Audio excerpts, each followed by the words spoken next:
Hello, everyone.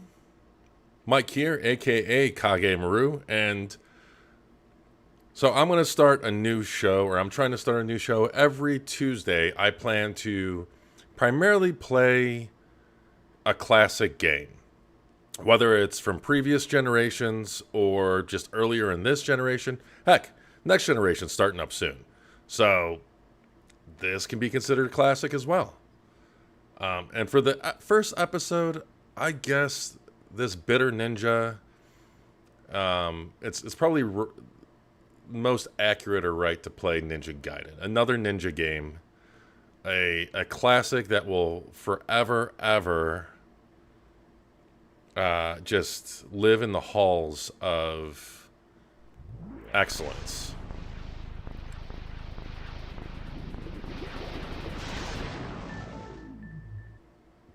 That, and I still get nostalgia every time I see the intro to, or the boot up to Xbox. Now, fun fact: um, the I forget if it. I think it was for the re-release of the Duke controller. They were looking for, if you didn't know, in the Duke controller, which I should actually plug in next time I play a classic game. But they were looking for the, I don't know, video file. Because every time you hit the home button on the re-release of the Duke controller, excuse me, it plays the boot up sequence. What's going on? Why am I not getting an audio?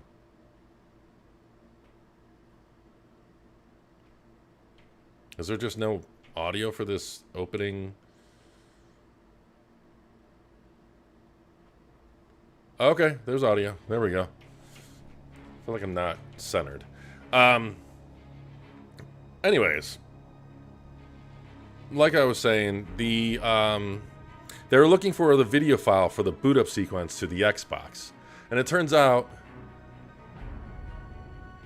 hey, Angelic Gay Angel, Xbox needs another event to show games running on the Series X and fight. Yes, I mean, I would. Sorry, my cat. Come on, Tigger. I would actually agree that they need to have another event and show.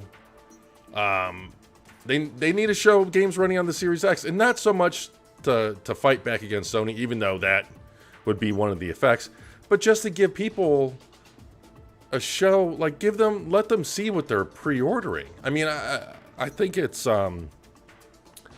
pretty asinine. Excuse me. That they're expecting people to put down, probably $100, maybe more,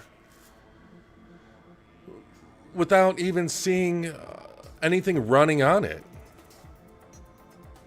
But yeah, I definitely agree. I am excited about tomorrow, though. I'm going to be getting a PlayStation 5 day one, hopefully. Same thing with the Series X. And I can't wait, just because there's been this, I don't know, this game of chicken, this kind of hesitation throughout the entire year in terms of news and reveal. And now that, last week we saw Microsoft having their hand forced to show off the Series S and the Series X launch and prices. Now we're seeing the same thing with PlayStation 5 tomorrow. It finally feels like next gen is real. And truth be told, I'm hoping, I haven't heard anything, no one told me anything, but I'm hoping that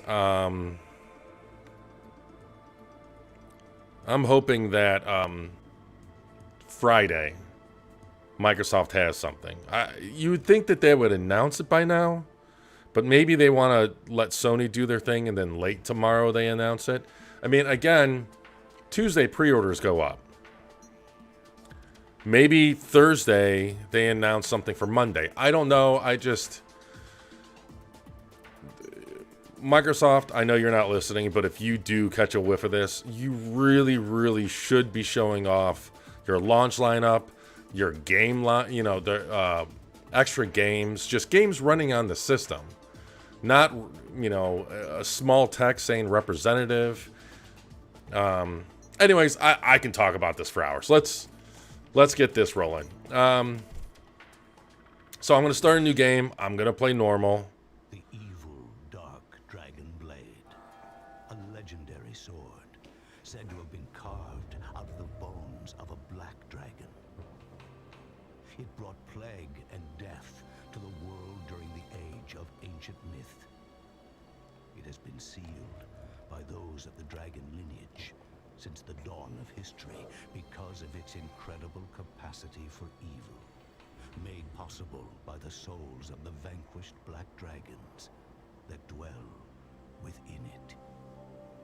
It is said that if the blade's seal were to be broken, it would gather the hatred and evil of mankind and confer it upon the one who wields it, transforming him into the devil incarnate. However, not even those of the dragon lineage who protect it know the true extent of its power. The dragon sword, another weapon protected by the dragon lineage since ancient times. This sword, which is said to have been used by ancient warriors to slay the black dragons, is now handed down from generation to generation in the Hayabusa ninja clan, the modern descendants of the dragon lineage. And now, the dragon sword is gripped firmly in the hands of young ninja Ryu Hayabusa.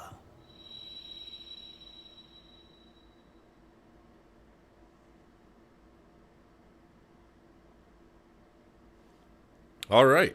I probably should have said in the beginning, I'm not going to talk during the cutscenes.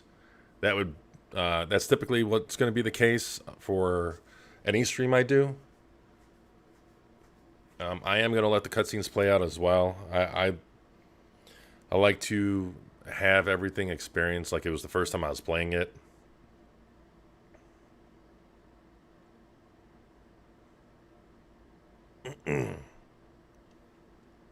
If you excuse me, something is wrong with my throat. I don't know what. It's been wrong for months now.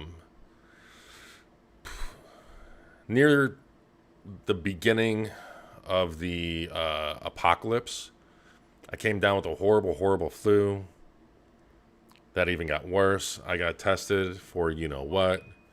And then after a while, I got better, but I just had throat problems.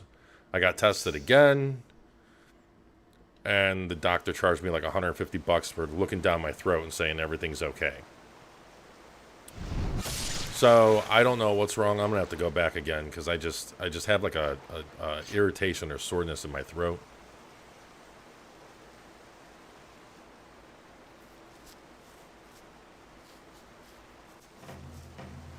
All right, so I am going to have to... Now, I play this every once in a while, but I am going to have to come to grips.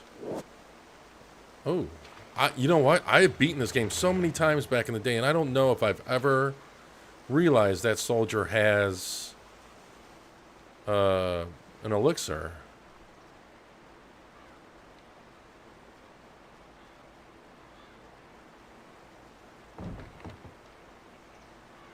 I mean, I remember when this game first came out. I was absolutely blown away. This is, oops. See, I'm used to the right analog stick. I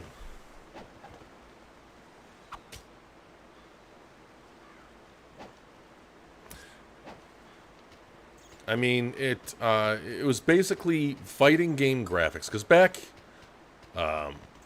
in this genre, or generation...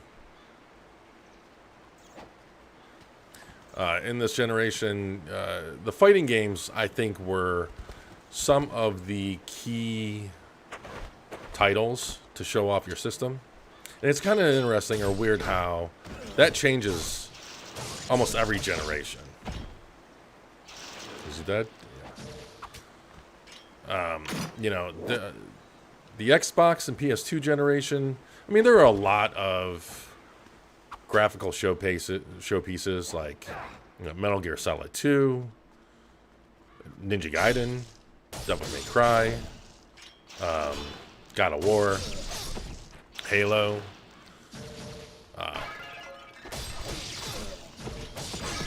But fighting games were definitely still one of those showpiece titles. And to have a game that was near the graphical, pretty much the graphical level of Dead or Alive 3,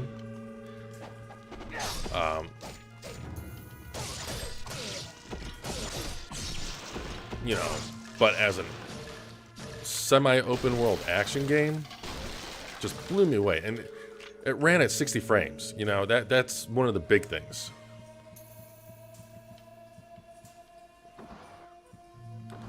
And if it's not obvious by now, I'm not some kind of expert or, you know, pro player. I just really like action games. I really like games in general, especially action, horror.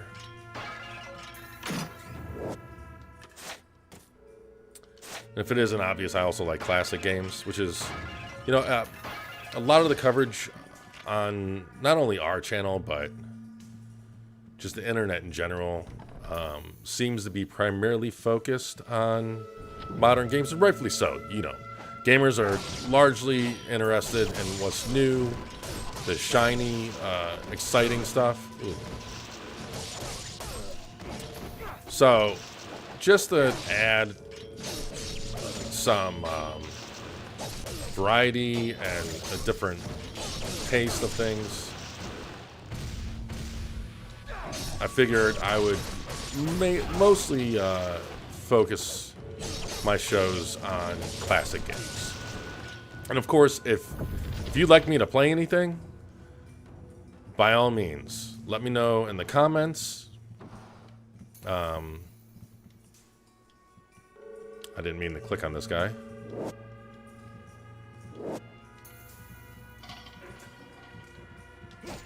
Oop. The camera sometimes, especially when it's in tight quarters, isn't the best.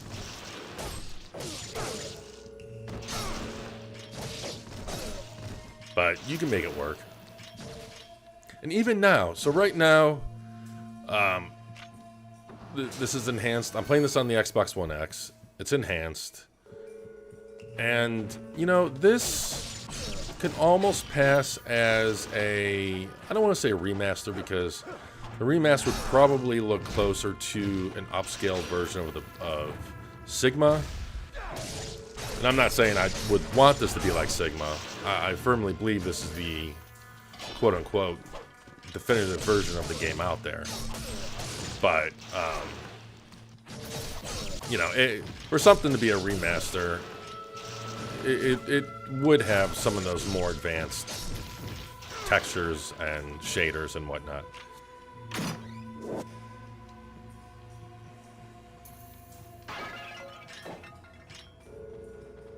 I don't think there's anything else here.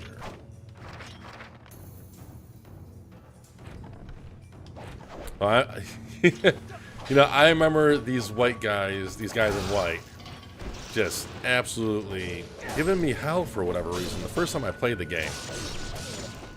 I mean, there's just a lot of memories, let's say. Oh, crap. Did not mean to do that. Are they going to follow me down?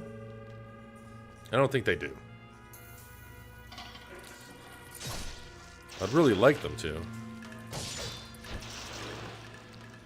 these both go the same way? Yeah.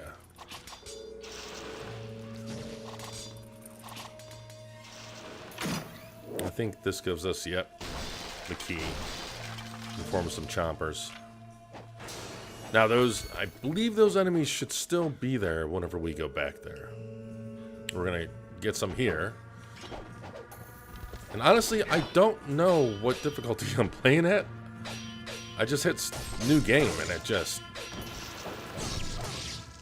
I'm assuming this is normal. Is there a way I can find that out?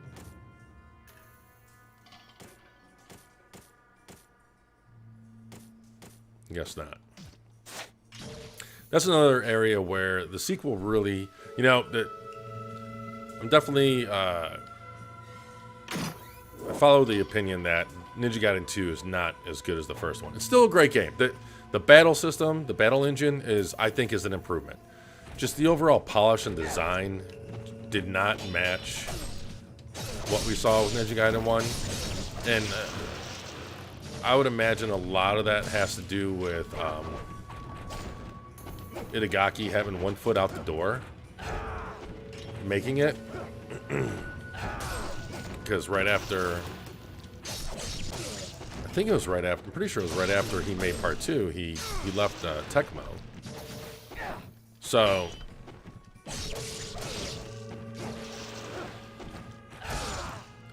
it is a shame because, oh, you bastard. Because I really enjoy part 2.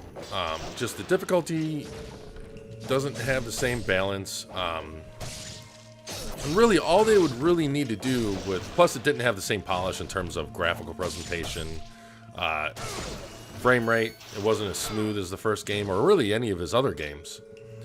The one thing that I would change, that would improve the game tenfold for me, is I would make it so that the amount of projectiles thrown at you from off screen is heavily minimized. That's really the only issue I have with the game, outside of the general lack of polish. It especially at harder difficulties. Like back in the day, I beat this one on hard, I think is the second difficulty. Oh crap, that's right, I gotta go get the key.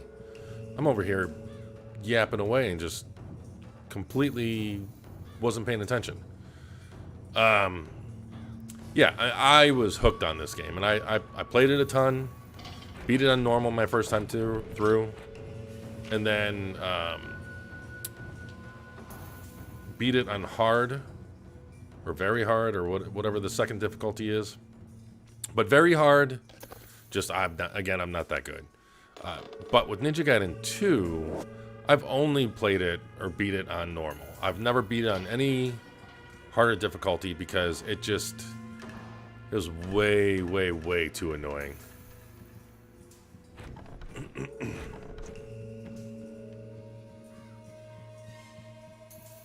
don't think I need to. I don't need to save again.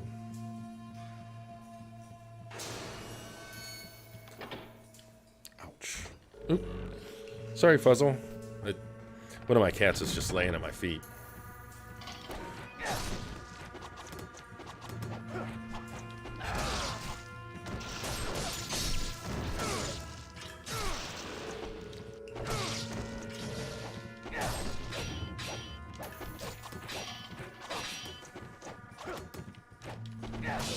I wish I had the flying swallow attack.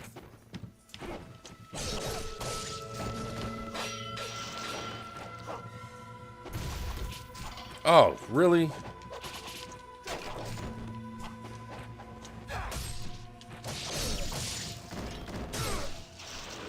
There we go.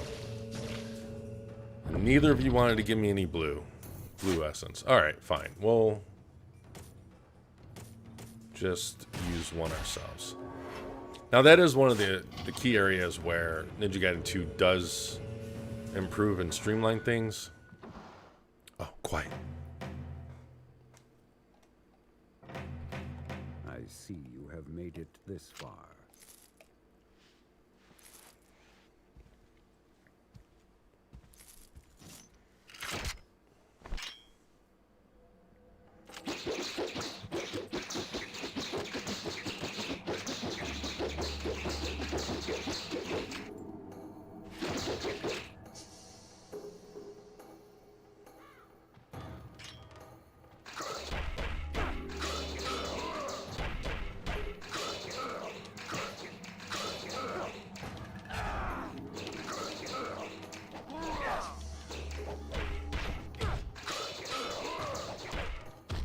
Oh, what?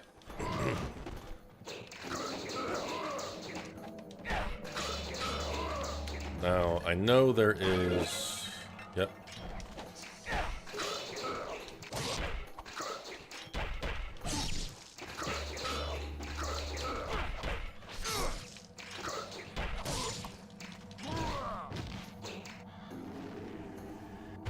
I remember, I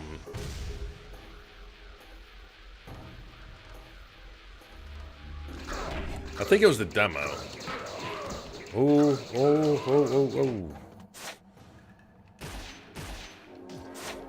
I'm pretty sure that this had a demo, and it ended after you beat him. And I played through that. I'm pretty sure. I mean, that was back in the. Oh, come on. Oh my gosh.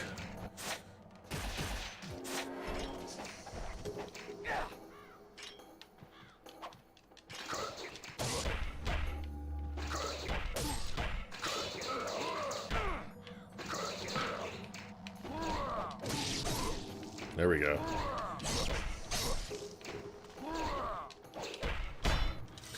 This is what I was waiting for.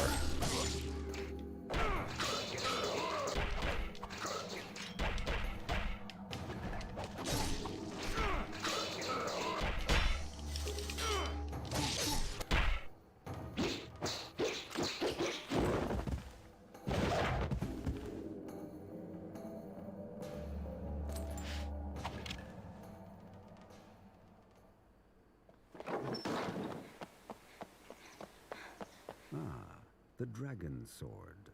So your father is still in the sacred wilderness. Yes. He has entrusted me with the sword while he continues his training. He never seems satisfied with the power he wields. Someday you will come to understand the pursuit of power. Perhaps beginning with your training here. And what of the sister blade, the Dark Dragon? Has he left you in charge of protecting it as well? It remains in the village under the protection of my father's clan. They will ensure that the sword remains untouched. Its dark power sealed. It is a shame that such a sword must go untouched, such power unused. Alas, I am not of the dragon lineage. The sword is not of my concern.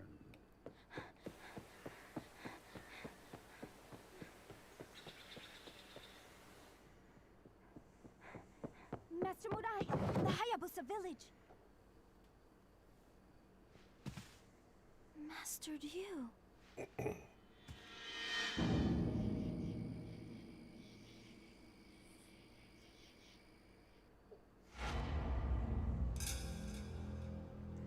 Come on, give me Master Ninja.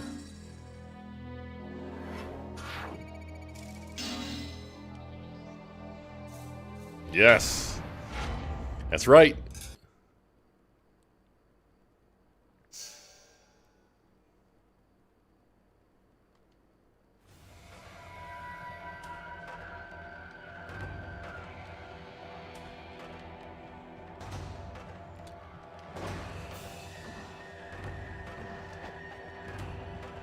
Now, I don't think I fight anyone on the way out. I shouldn't. I mean, how horrible would that be that this whole thing was a training session, and yet he still sends us ninjas after me? Do we want to say? Nah. Or Ryu Hayabusa. Who's gonna kill us here?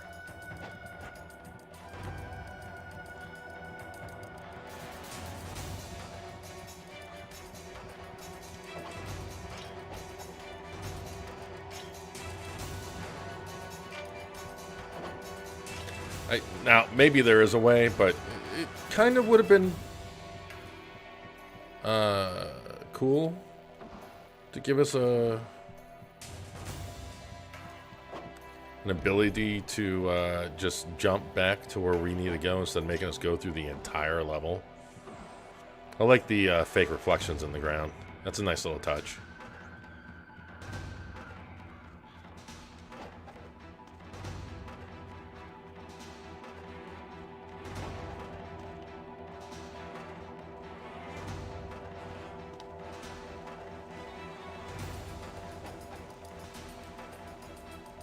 The Valley of Shadows.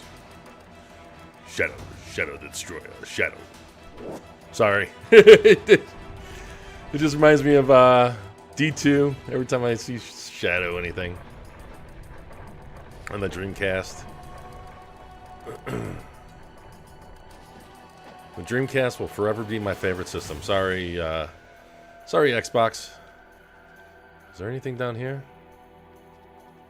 No.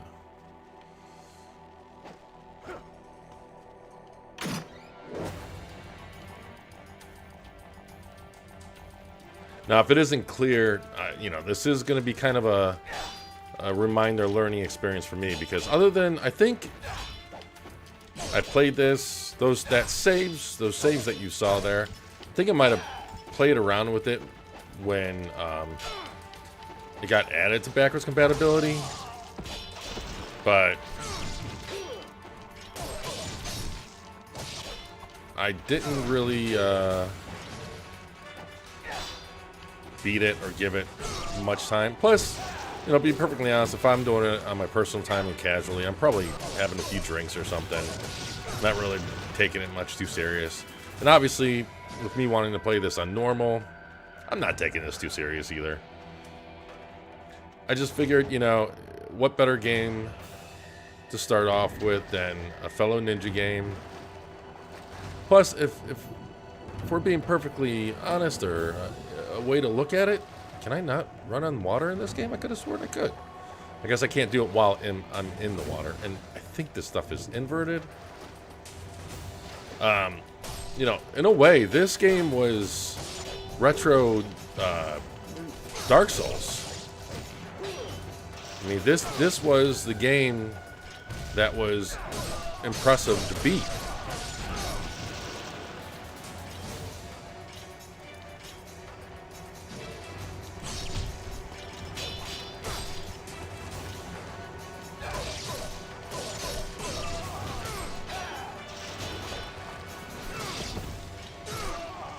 I forget. Now, can I just upgrade my guns or guns? I should be shot.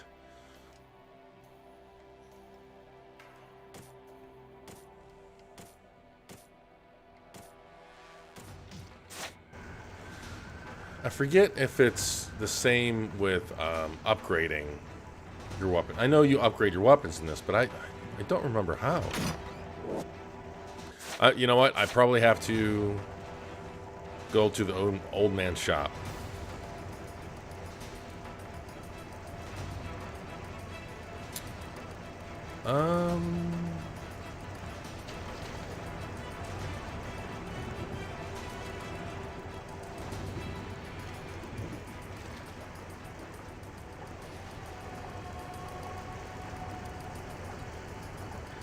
Man, I'm kind of just...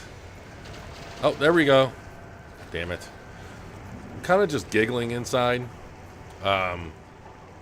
These water effects, just everything with this was absolutely amazing. Let's see, when did I play this? Does it say? No, it just has the overall play time.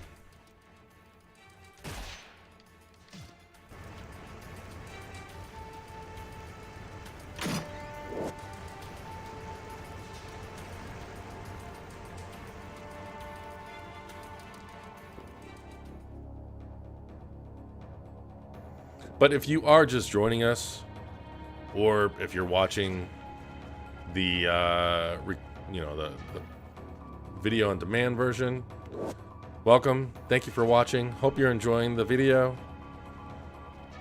We have a lot of exciting things coming up and planned. While there's this mild downtime, I do want to plug. Oh. And these guys do not want me to plug it, so I'm going to do it in despite them. I do want to plug that we recently did launch a Patreon, and no pressure to support, absolutely none at all. But if you want to check it out, the link should be in the description below. And every little bit excuse me, helps us continue to create awesome content for you guys. Or if you don't, because I understand with these trying times, if you can subscribe and hit a like on these videos, that alone goes an absolutely just a long, long way. You know, I think rarely do I care to speak for anybody else, but I think I do speak for everyone at XboxEra when I say that we are continuously blown away, floored, amazed, and just feel absolutely so lucky to have the amount of people that watch us, support us, continue to you know, just stick with us. Oh, that's right. And you know, you all are absolutely awesome.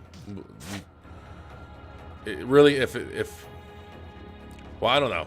I want to say if it wasn't for you guys, we wouldn't be doing this. But at the same time, all of us are so passionate that we probably would. There just wouldn't be. I don't know.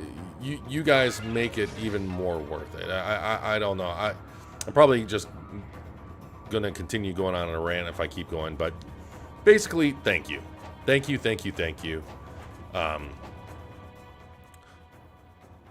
Oh, Yane. I completely forgot about this.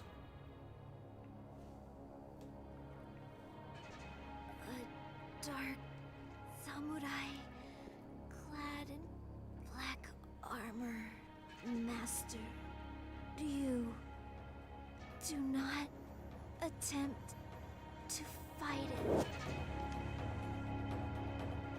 I'm not gonna lie. The first time when she was running to that dojo, I fanboyed the hell out because I've been a long time fan of I can't even think. Dead or Alive. Ever since I had Dead or Alive 1 on the PS1.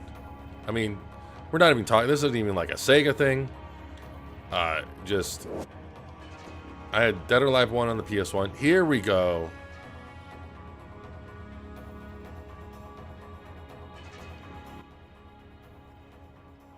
Okay, so we don't really need any of this stuff.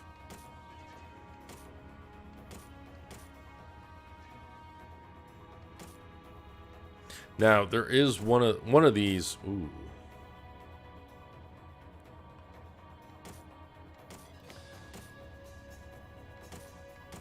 Oh, wait. You might grab that. Let's... Wait, why is one yellow and one blue? I'm out of materials right now. Check back later. What?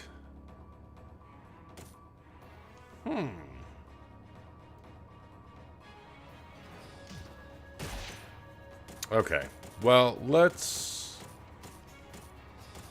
buy the wooden sword. Now, if I remember correctly, you can actually upgrade the wooden sword to be a beast.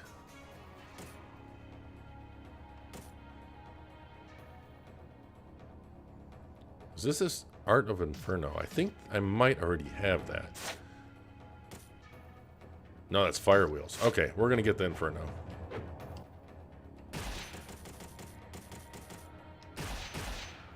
I don't... One of these, I think I buy... Probably the attack one. Because my whole thought process is... You don't need defense if they die quickly.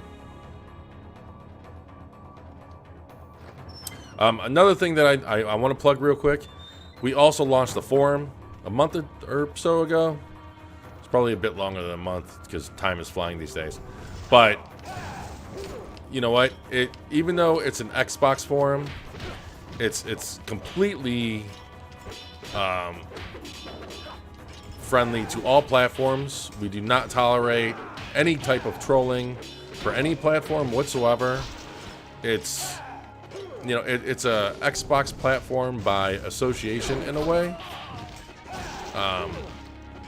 And we don't hide it, nor are we ashamed of it, but at the same time, a lot of us have PlayStations, Nintendo platforms, we game on PCs, and it is a very welcoming community. I mean, I don't really care for forums anymore, and yet I do enjoy visiting there. And I might be biased because, you know, it's the XboxEra forum, but really, it's worth checking out. Plus, the layout is quite different. Like, there's not pages. It's in that continuous scrolling. But you would think that is annoying, or how do you keep track of stuff? But there is a nice, like, slider. It's very, I would say, forward-thinking in terms of the design. And, it kind of, it has a lot of,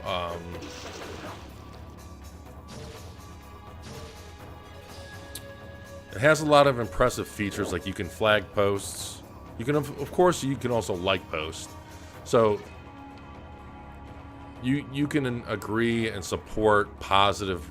There's a way to easily have positive reinforcement. But yeah, definitely check that out as well. Everybody is welcome, as long as you're not an a-hole. Let's see. Before I forget. Oh, what I was saying before, like 2 cutscenes ago. One thing that Ninja Gaiden 2 does do a lot better, it's an improvement over this game, is it streamlines how you're able to switch with your weapons. And that is really nice. Oh, this is, you know what? I switched over to the... Oh, shit. I did not mean to do that.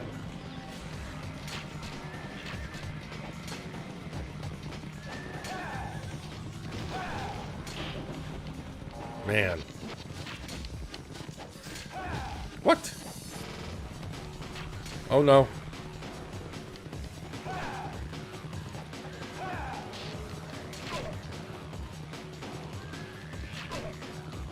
Whoa. They're... Excuse me. I don't know. They're stock. I hate to say stock sound effects, but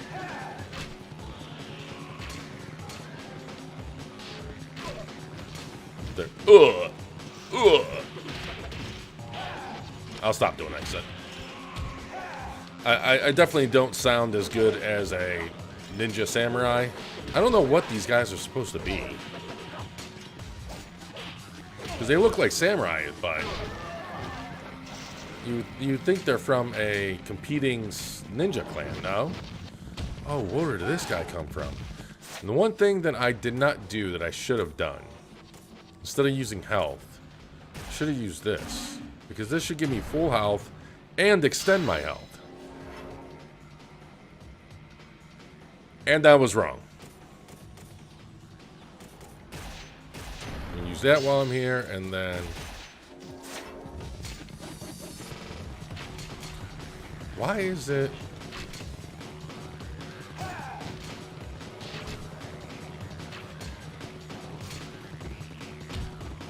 God, I am so lost in these... Not lost, but just not accustomed. Like, you barely touch the left analog stick, the moving controls, and it just throws you in a... Oh my god. Damn you, horse! Oh. Okay. There we go. This bow and arrow guy is just... He's lucky. He's outlived, so far, both of these guys that were...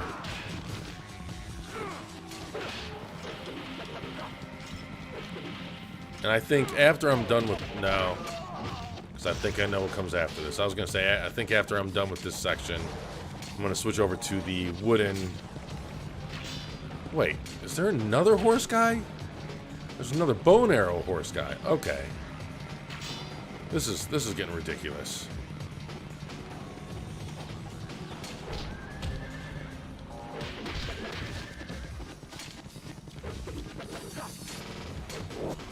Probably had more luck just hitting them.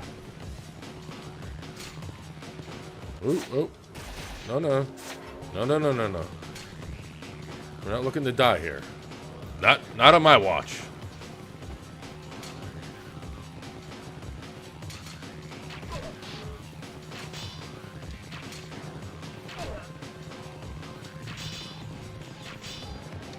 What the hell is it?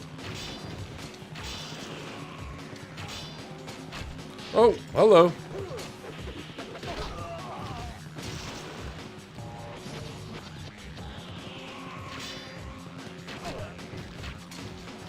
Poor horse.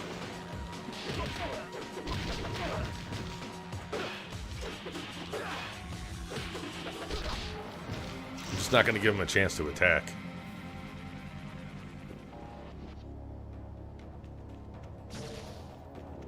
Maybe it's in part 2 that when you use that life extender, it also extends the health, like it refills the health.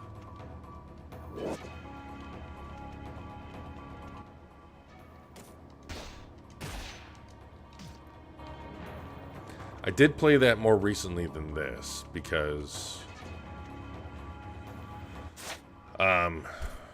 I used to have a channel of my own, and I remember playing Ninja Gaiden 2 when it came out because that was also enhanced.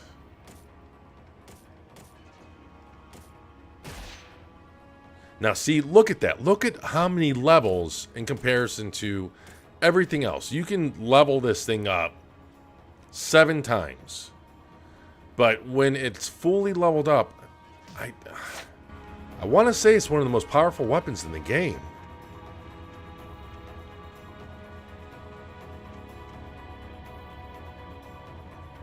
Pretty sure I'm going the wrong way. And that's okay. Like, if I kind of want to get into a fight just to use this. Cemetery where the ancestors of the Hayabusa clan have long been buried. A cold chill can be felt in the air, as if the spirits of clan ancestors have been awakened from their eternal sleep. If I remember correctly, in this base level, I might as well be hitting enemies with a pillow. And I kind of want to check that out, or test that out. Now, what is going on? Because it looks like my connection has just taken a crap. And I don't know why. Hopefully you're still with me. If not, I apologize.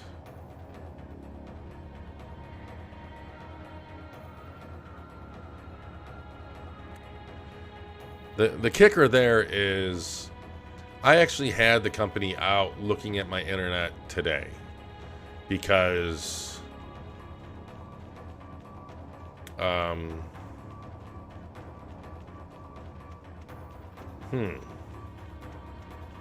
because long story short, my internet line got cut by the landscapers, and ever since then I've just had internet issues, kind of like I am right now, disappointingly.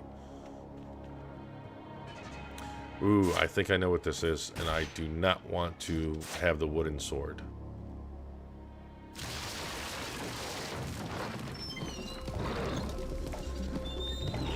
Now, another possibility. I don't know if that's...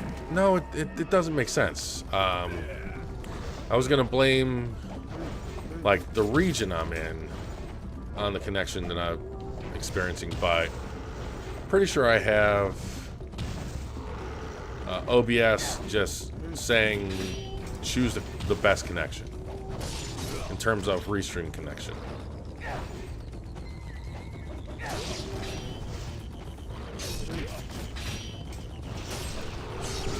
Whoa. Yes.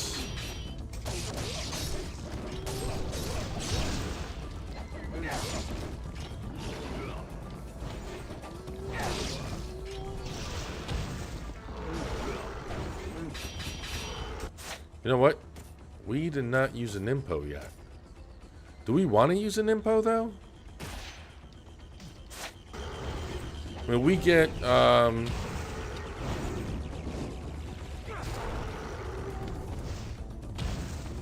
think we get points for not using Nimpo, or for having Nimpo attacks, or whatever you want to call it. So hopefully we get another red.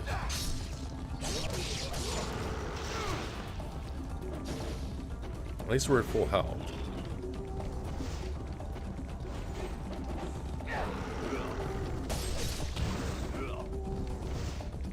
I'm starting to get a feel for the overall flow of the combat again. I don't want to say it's like riding a bike. Well, maybe it is if you haven't ridden a bike in 20 years. Ah, yeah, there we go.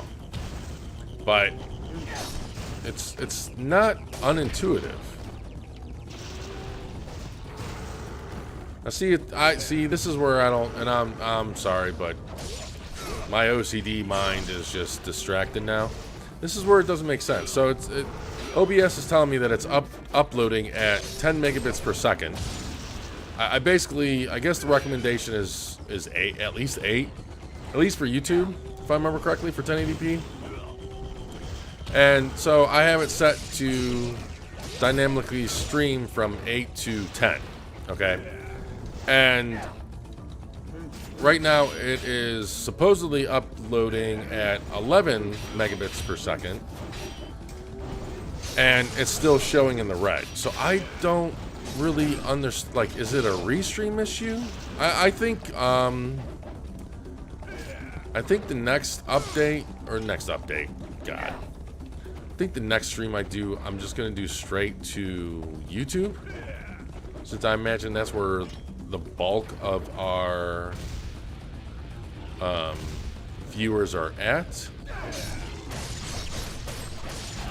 And then see if I experience the same issue. I don't do much. I don't have much experience with streaming. I primarily record stuff, and you know, edit and post it from there. And this is kind of one of the reasons, because I don't like just the networking in general. I'm not a huge fan of, just because of the unpredictable nature of it all. Ooh. Now, do I need to...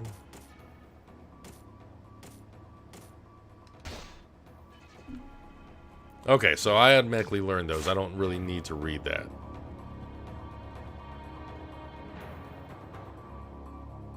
Hey, Xenon. Yes. Ninja Gaiden 2, I entirely agree. Ninja Gaiden 2 looks and plays amazing on Xbox One X. Now, that is one game where, and maybe I'll do that next week. You know, that is one game where I was saying that this looks amazing. This looks really clean. Like, this is just a notch below 4K when playing on the Xbox One X. Ninja Gaiden 2, again, is like a notch below 4K, but it does have those more advanced shaders, lighting techniques, and whatnot. Obviously, it's going to be a step above an OG Xbox game. I was going to say Xbox One, but Microsoft just made that difficult.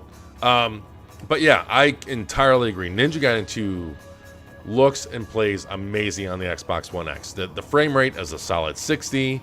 It's almost like it's Itagaki's original vision on, you know, in true form. Anyways, I'm going to be quiet.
All right, come on.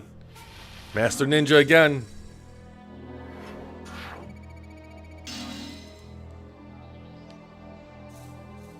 Yes!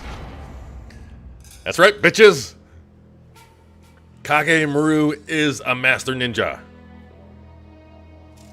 Sorry, I just get overly excited with anything to do with ninjas. Anything with... Oh. See, he's getting on the elite gear. The modern gear.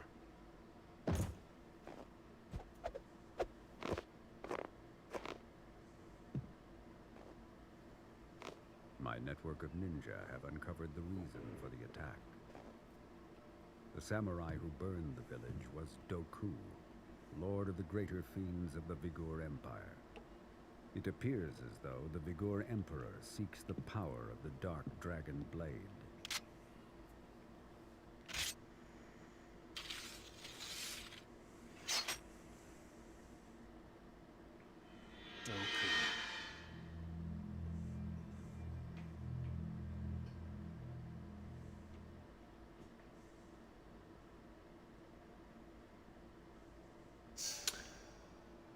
I completely forgot about the sky level.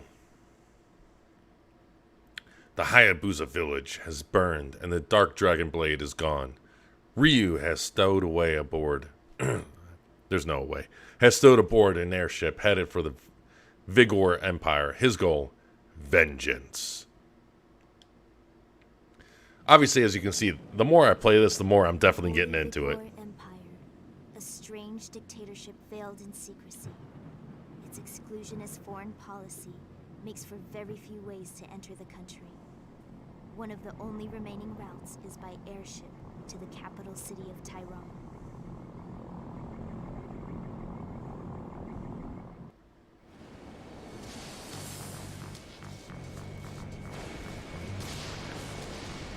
I don't think there's any actual dialogue during this cutscene, so I don't mind talking during it. Oh.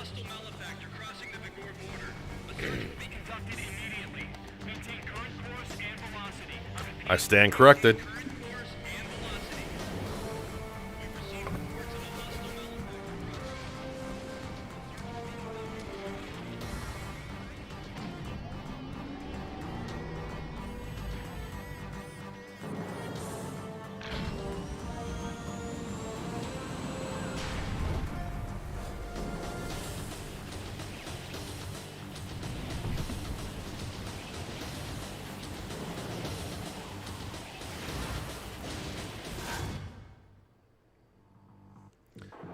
Anyways, as I was going to say, there is a stark contrast between how clean the real-time cutscenes are and how grainy the pre-render cutscenes are. I mean, it is kind of funny. Oops, well, whatever, I don't care. You know, obviously back in the day, the pre-render cutscenes, they looked head and shoulders above anything real-time. Not so much anymore. I mean, yeah, there's more detail, I guess, in those pre-render cutscenes, but again, the lack of image quality just takes away from it.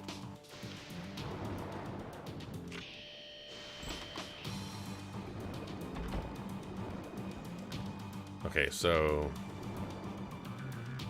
I think we can go in every room.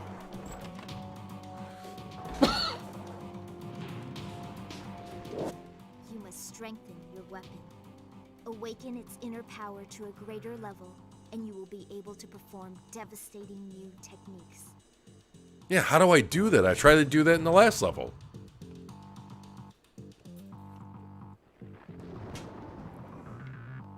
Ayane, please. Show me these secrets. Oops. Sorry if you're hearing, like, I got cables all over the freaking place here. What is going on here with my... See, I'm trying to follow... I try to follow my stream on my phone so that I can always make sure that it is going okay and It's the stream quality is just fine. It's just something that I have as a... Oh, nope, nope. Whoa. Let's get out of here.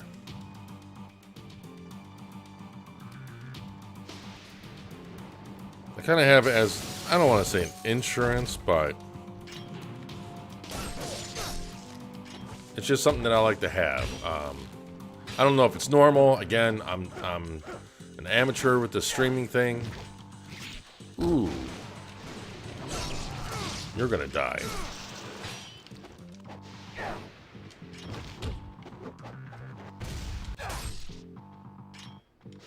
Oh, what? See, I expected me to... I turn away for 1 second because I... Oh, there you... See, that's what you get. That is what you get. You lose your head. Anyways. As we were...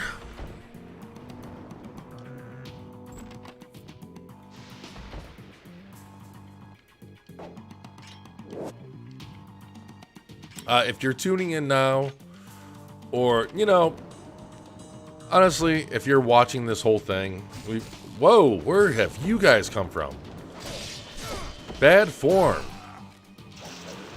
Honestly, whoa, whoa.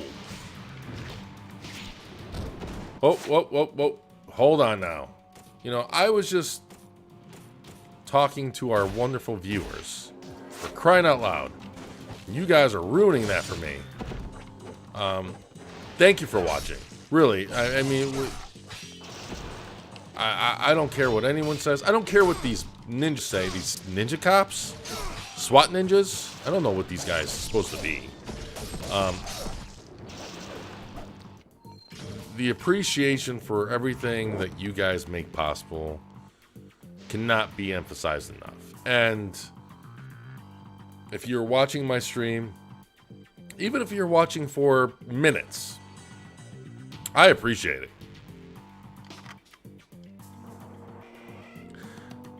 Now, excuse me. Now, I don't know what anyone else thinks, but isn't it a bit redundant that you're going to have a key right in front of the door? Like, maybe it's just one of those, like, if it could just be one of those things where you don't want me to go through the door until I beat all the enemies. But that's fine. Just, I don't know. Well, I was going to say, just say it's locked until I defeat all the enemies. But then I guess it makes more sense to have a key just mysteriously appear there. I don't know. I am just a lowly ninja rambling away about games that I absolutely love.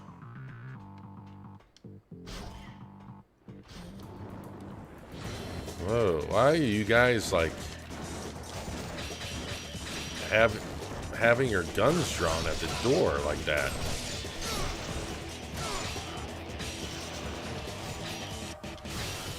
Now, it's interesting because I learned the counter technique, but I've been trying to pull it off, but I can't pull it off. Can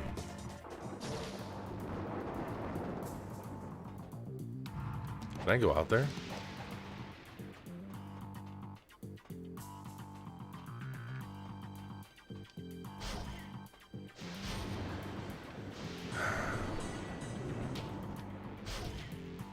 You know, I not shake my head, but I am in pseudo constant disbelief because a report from a junior officer lies on the captain's desk. This is regarding the incident on February 22nd in which all of the locks were deactivated. The source of the problem was ... found to be a malfunction of the primary power supply unit in the aft cabin. Voltage irregularities caused by the aging of the unit caused the fail-safes to kick in. activating emergency power. In this type of situation, all locks aboard ship are deactivated as a safety measure. I recommend that we upgrade our electrical system as soon as possible. But as I was saying, you know, I don't know if I'm just a jaded old man or what, but I find it really, really hard to believe that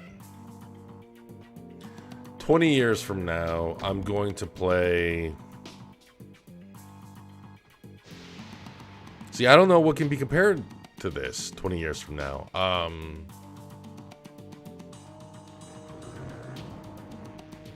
Yeah, I'm coming up blank. I don't know a ninja game that has come out this generation.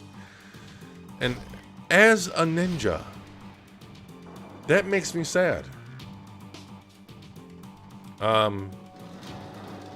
But I shake my head in disbelief and in glee because of how much this game holds up. And yes, truth be told, part of it is nostalgia. No doubt. This deck of the ship is made up of a series of control panels containing communications and navigation equipment. But at the same time, the door is locked and won't budge. There is a card slot next to the door. An ID card of some sort must be necessary. But, you know, I'm obviously having fun. I hope you guys are enjoying the stream. I mean, I would not... Woo. I like the techno music that starts. Oh, hey, I pulled off counter. And I got my throat slit. See, I mixed throat and slit right there.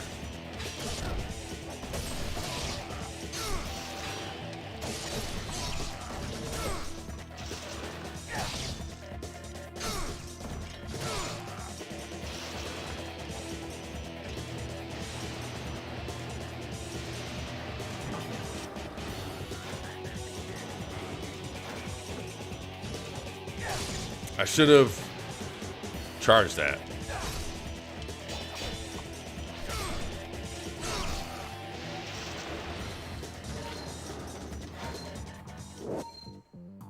Ooh, ID card. No, it's just, again, it comes to those. It comes to that opinion of mine that this game is timeless. And I do believe that. I mean, this game is part Metrovania, part Dark Souls. Is it perfect? It's kind of close. It is kind of close. Like, does it have some of the modern conveniences of like right analog stick for the view control? No. Does it need it? I'd say no. You know, I was used to the controls. I was used to the mechanics by the end of the first level. And I don't know any game this generation that provides an experience similar to this. I think we can go in here now.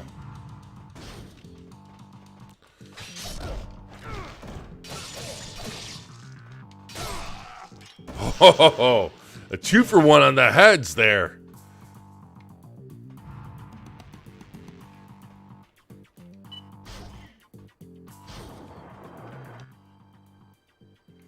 We are going to save. But we are not done yet, ladies and gentlemen. Not at all. Oh, I don't need to go again, but I will. Can we go here? Oh, we could go here. But whoa, wait. We're going to go up. I don't know. I think we need to go.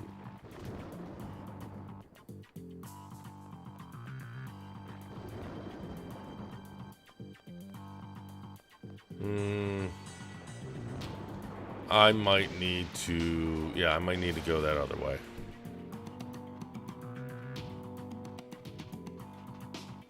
See, I absolutely love the fact that I don't 100% know where to go. I'm just totally honest. Now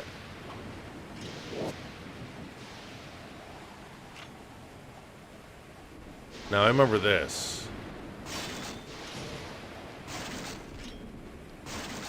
No, do they come in through the window? I thought they did.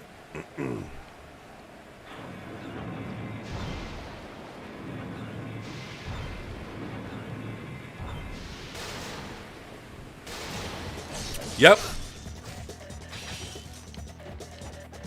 If anyone was wondering, I'm drinking, which I don't know why you guys be wondering, but I'm going to share anyways, because I am an open and honest guy like that.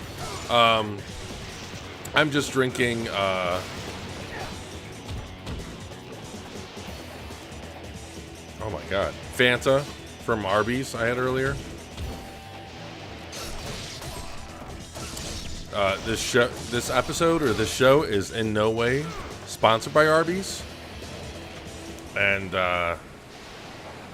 nor do I really support Arby's. I am sure the game filter, drink it up. Hell yeah, filter. I'm not endorsing Arby's, and there is a good potential that I will be suffering later because of them. But that is the sacrifice that I am willing to make for you all. So what? Oh, you know what? Oh, whoa.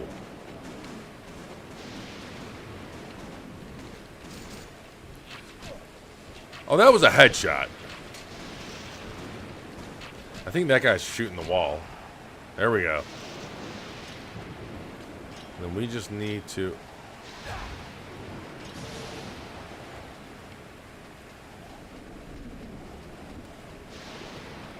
The game filter, if you're just joining us, thank you for watching. Anybody else that's just joining us at this point in time while I'm traversing this harrowing cable, thank you for watching. You all are amazing. I love you all, and I hope you're staying safe and healthy in these ninja trying times. You know, Fugly, yes, a new ninja... See, okay. I don't know if you guys can see all the comments, but someone said that Microsoft needs to show some gameplay on the Series X. Whoa. And I completely agree. Now, the one thing that I would also say on top of that, and I've been thinking about writing an article, not to spoil anything, is in regards to just Microsoft's inability to, I guess, have a pulse on gaming in general, the gaming audience in general, because I'm sure you all are aware of, I was just sitting here on Twitter, and there you were suddenly streaming. You know what, Filter? I am more than happy to just suddenly be there on Twitter. So, you welcome. I absolutely love you guys. Must be locked. Oh, you know what? I gotta go through the window. But as I was saying, you know, I love Nintendo. I love Microsoft. I love Sony. I love gaming. If there's one major criticism that I would levy towards Microsoft is an announcement can be heard over the intercom system. There has been a malfunction in the electrical system. Switching to emergency power. The locks on all doors have been opened as a safety precaution. Warning. Warning. I kind of threw that last part in myself. But if there's one part that I would criticism that I would put towards Microsoft is their inability to kind of find a pulse on the gaming audience. I'm sure you all are aware of Sony's presentation tomorrow, where they're going to reveal their launch plans for the PlayStation 5, and likely some big announcements, including Final Fantasy 16 on the, as a PS5 timed exclusive, hopefully timed. Am I saying that Microsoft needs to lock away games from the competitors? No. I completely respect and agree with Phil Spencer's viewpoint that he'd much rather not pay money to have games not on other consoles. But at the same time, I'm sure a lot of you all are familiar with the rumors surrounding Sony reviving the Silent Hill series. That is another example of where I think Microsoft could have taken advantage and didn't. Same thing, and you know what? Just like Fugly was talking about, new Ninja Gaiden Series X coming. Right there, okay? Like, obviously, they don't, I would say that Tecmo is not interested in making another Ninja Gaiden. They obviously dropped the ball when it came to Ninja Gaiden 3. And they're probably not going to make another Ninja Gaiden for a while now. They're probably continue to focus on Neo, and rightfully so. That's a quality series. Excuse me. But hear me out now. So, Microsoft did make Ninja Blade from software. What if they continued with Ninja Blade 2 as a pseudo Ninja Gaiden sequel?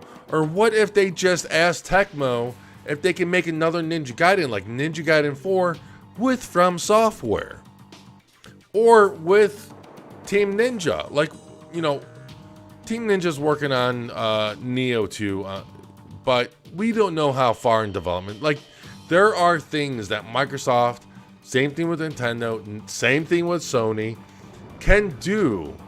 And it seems like only Sony is taking advantage of these opportunities. I mean, think about how big of a deal it would be for Microsoft to have Ninja Gaiden 4 exclusive on the Series X that they help publish and get together. Or, now, hear me out, Splinter Cell. Splinter Cell is a long requested game. Think about how monstrous, how big it would be if Microsoft worked with Ubisoft to get a Splinter Cell 4 on their way. Like, let's put it this way. Microsoft, again, I'm sure you're not listening, but if you are, work with Ubisoft.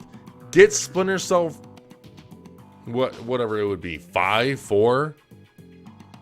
Get another Splinter Cell underway. And don't lock it away from other systems, but if you can work it in so that you're paying for publishing, you're paying to get the development done, and you get a year or 2-year exclusivity on that game, that will be bonkers. Microsoft has done wonders for building their mind share and creating an environment for gamers. They keep on going about gamers the center of their platform. Well, you know what? Give gamers exactly what they want. And gamers want another Ninja Gaiden. Gamers want another Splinter Cell. I assume they own Ninja Blade. I understand that Ninja Blade 1 probably wasn't the biggest success. I'm kind of a fan of it myself, and I might stream that in the future just for the lulz. But make Ninja Gaiden or Ninja Blade 2 as a Ninja Gaiden pseudo reboot with From Software. That would be huge. So I'm saying this, looking into the camera, looking into your eyes, Microsoft.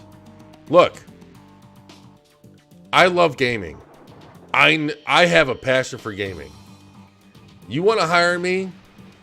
I'm cheap. You won't hear that everywhere.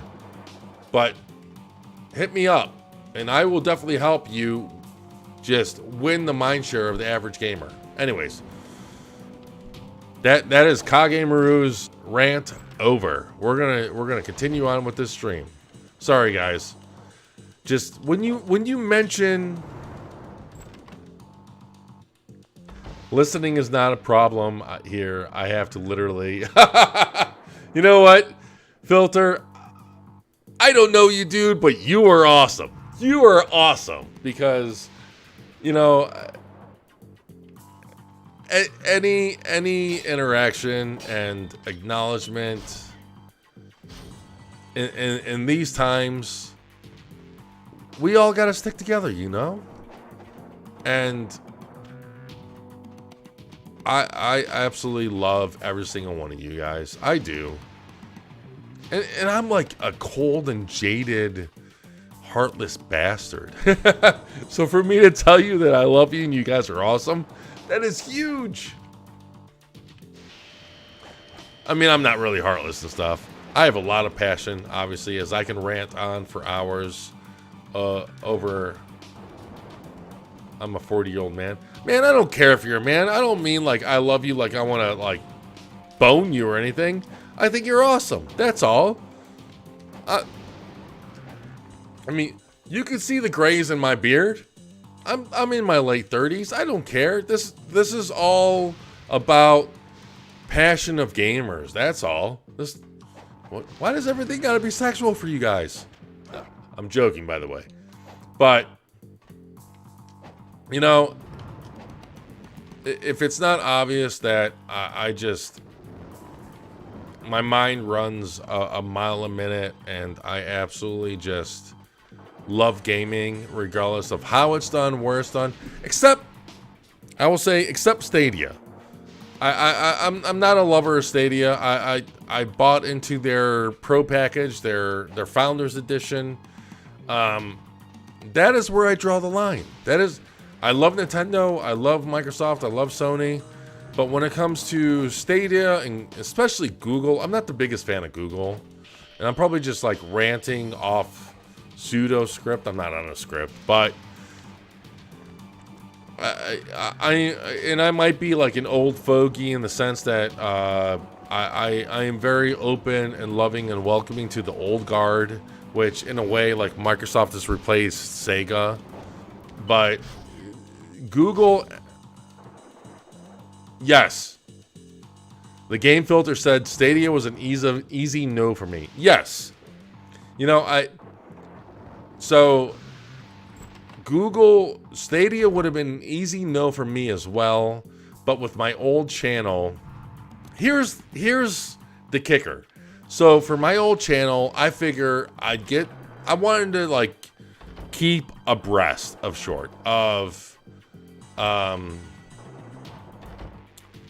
just, oh hey, save, just all of gaming's new trends, possibilities, whatnot.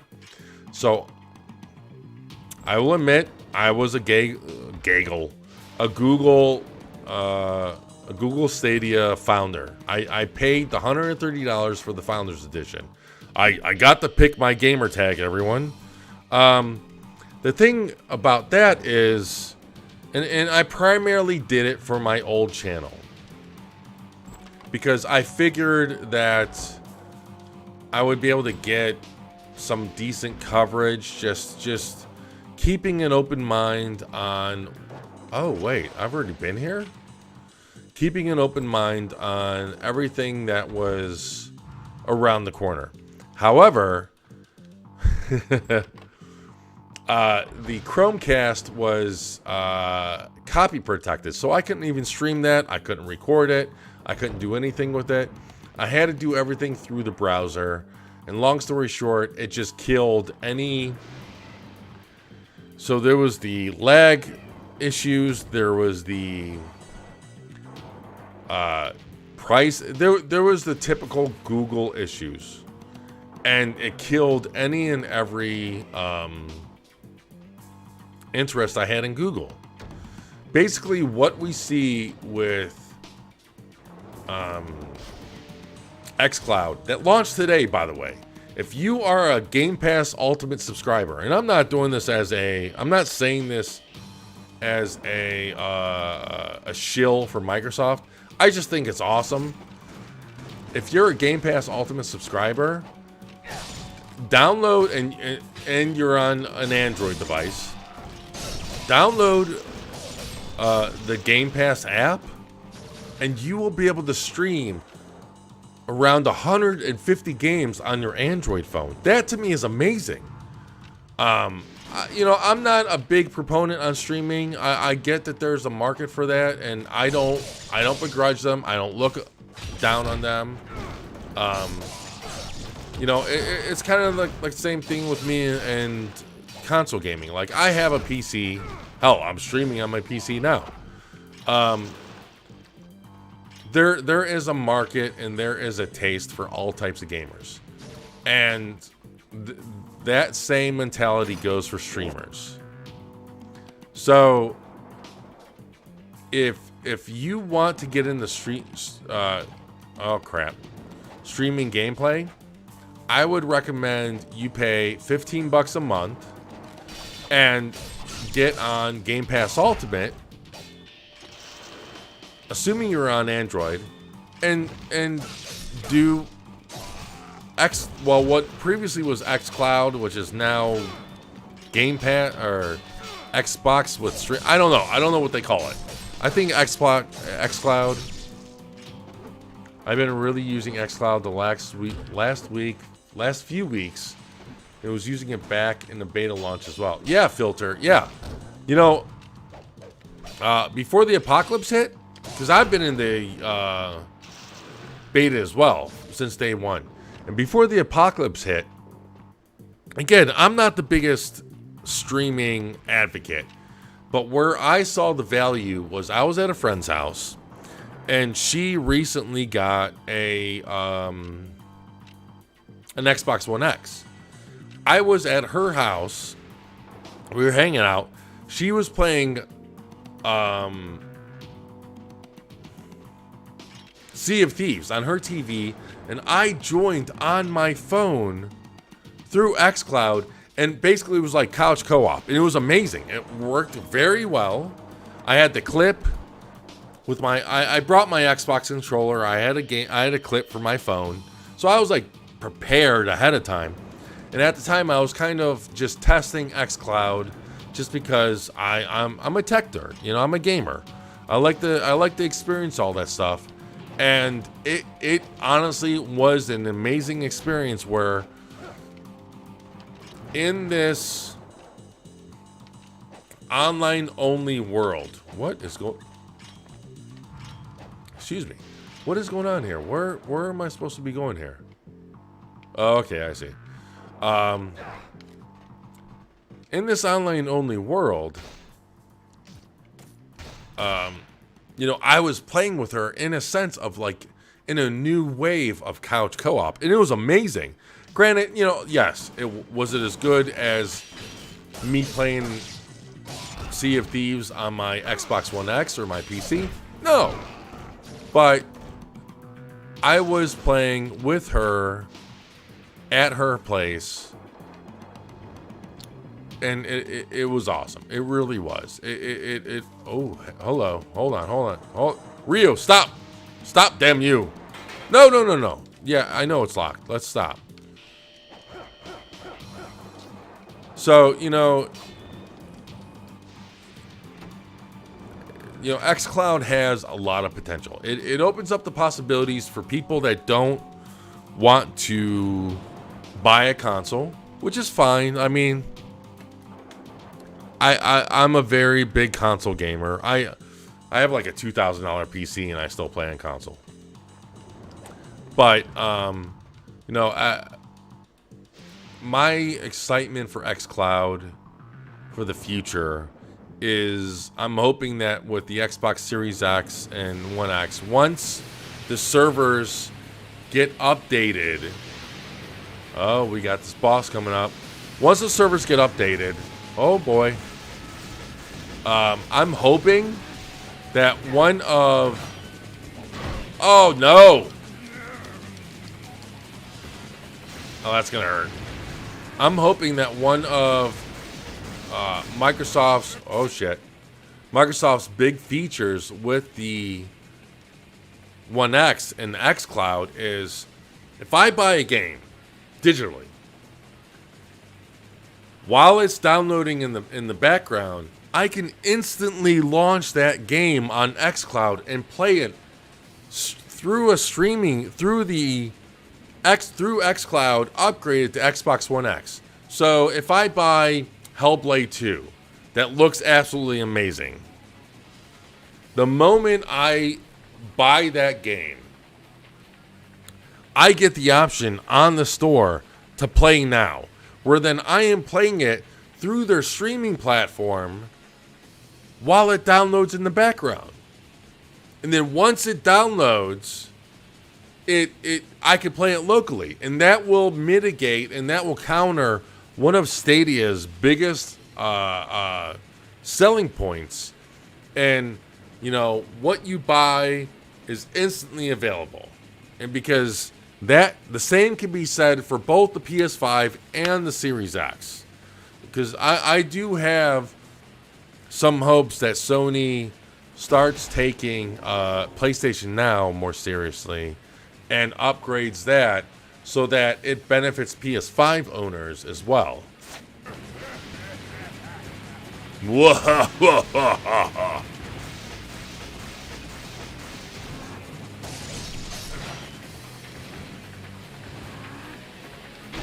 Whoa. Wait, is that just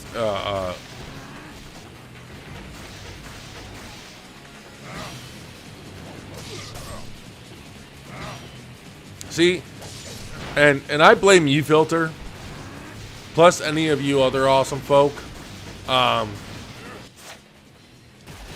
When you get me talking about gaming of any sort, I will start ranting. Like I have such a indisposable passion for gaming. Whoa, where I will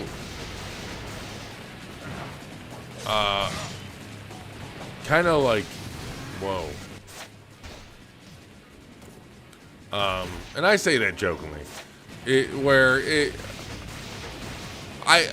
Just the discussion and conversation surrounding the possibility of gaming will take precedent over what I'm currently doing. And oh no! I agree with everything you said, which is a lot. Yeah, I know. I'm sorry.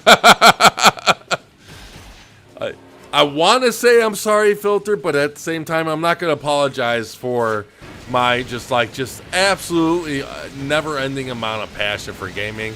I've been gaming since I was 3 or 4. I don't even remember Whoa! I already done away with my smaller elixirs. This is not good, ladies and gentlemen.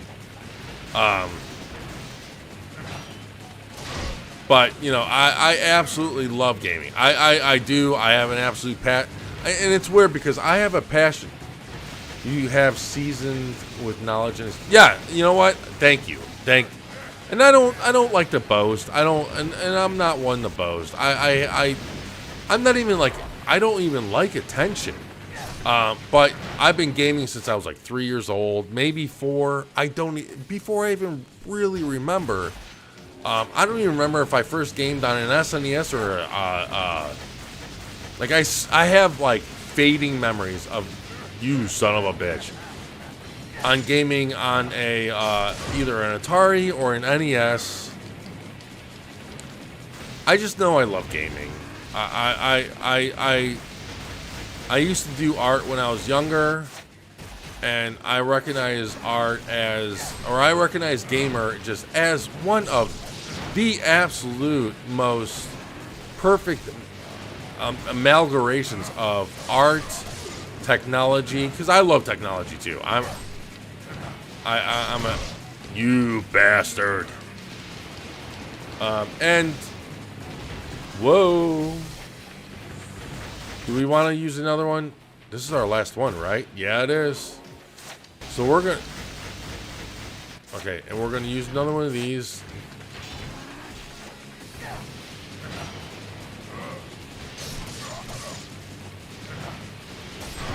Uh-oh. We got one hit on him. We got one hit. Yes! Yes! Incoming horrible pre-render cutscene.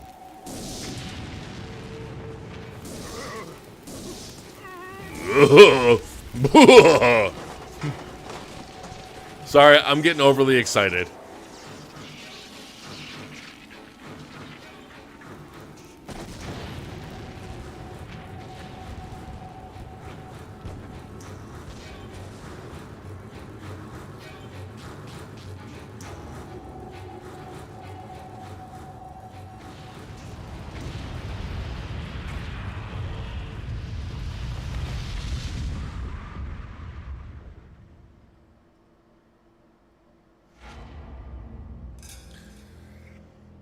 Am I gonna get Master Ninja for a third time in a row?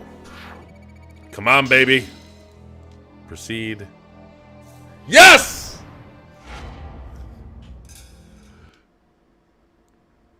Now I know my voice travels. I produce music. What do you usually listen to if you were to be in the mood per se? Just curious. Mrs. Filter again asking this. You know what? Again, I'm an old fogey. I generally absolutely love classic rock, 80s music. I mean, bands like Yes, Ozzy Osbourne, old school Metallica, Sublime. I mean, but it runs the gamut, you know? I like the cheesy 80s music. I like the classic rock. I like the emotional type music, the slower type music.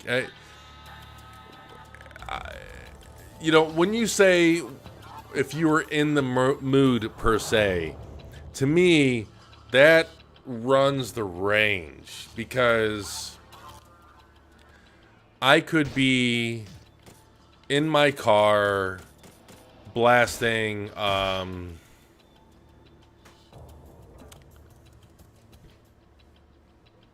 nice, I know them. Yeah. You know what? As you producing music, I would hope you do, man. Yeah,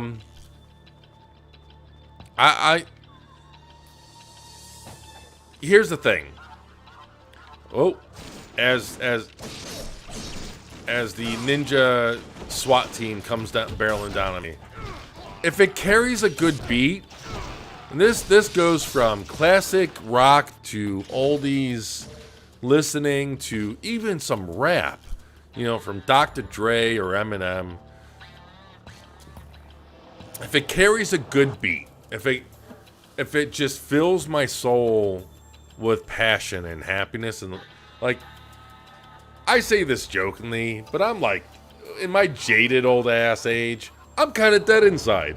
So like, if it gets me like bopping away, man, it's a winner in my book. I don't care what it is. Like, I treat music in the same vein as I do gaming.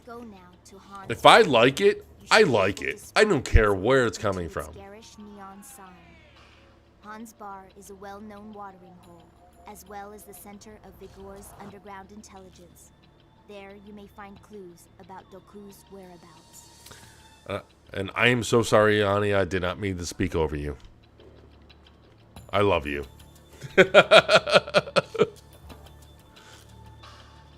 Now, if you're just joining us again for the millionth time, thank you so much for watching. And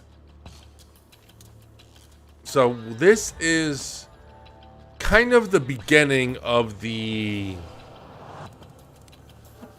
Metroidvania-esque element of Ninja Gaiden, because you know, before this part, everything was pretty linear and straightforward. I typically make heavy metal. The game filter says I typically make heavy metal, rock, and even beats of all sorts. You know what? That is awesome. The game filter. That is absolutely amazing. Hopefully I'm not speaking like out of turn here, but I have a buddy that has a rock band, and I have reached out to them on a task of sorts, but they were nervous, basically. And I don't mean to put you on the spot here, but I am looking. What are you guys? Would you guys respawn? I'm looking for someone, whether it's you or someone you know, that could give me a remake of sorts of Steve Vai's Halo 2 riff. And I'm willing to pay like $100 to give me something like that I can use in our... In case you don't know, one of the things that we recently launched on XboxEra is a new podcast called You Had Me at Halo. And I'm part of that podcast. And, you know, we also do Halo streams once a week. So it's basically once a week we do Halo streams. The other week we do a podcast for Halo. And I'm looking for somebody that can do a Steve Vai cover for the Halo riff or rhythm.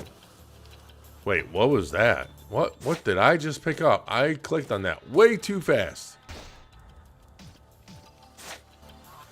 I don't know what that was. I will just have to live with it. But long story short. Uh-oh. The Popo.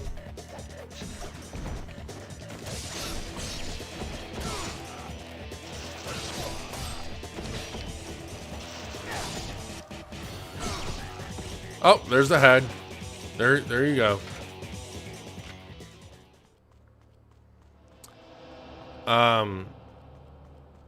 But I am willing to put my money where my mouth is. It's a big mouth. For the betterment of our channel, like just to have, even though to be perfectly honest with you guys, I don't think we need it. I would just kind of like to support some smaller creators and see if we can get something together. The door is locked. On the lock, there is a skull symbol.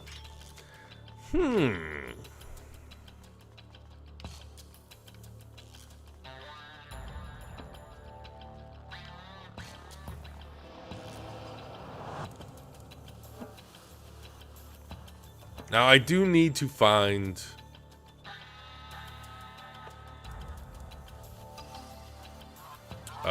what's this? When in doubt, look to the color blue for the path. Thanks, Ayane. I am so happy that she's in better health.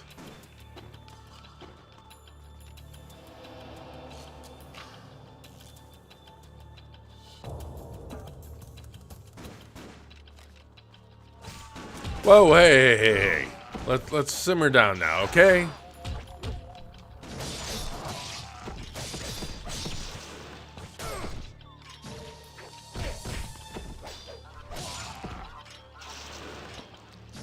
Now, I absolutely love that, like that right there, that double kick.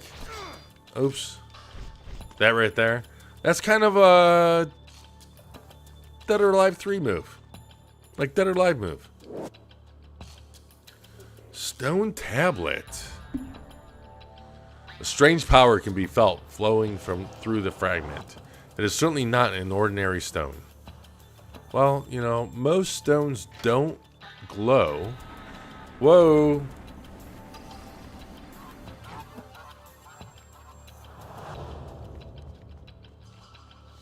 I feel like I'm gonna get attacked here. Oh, wait. I've been here before. Never mind. I think I'm just overly paranoid. I gotta say, I wish I could play that. I would, but I make the original content. Oh!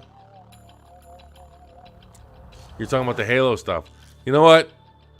Mad respect there, Game Filter. Mad respect. I completely get it.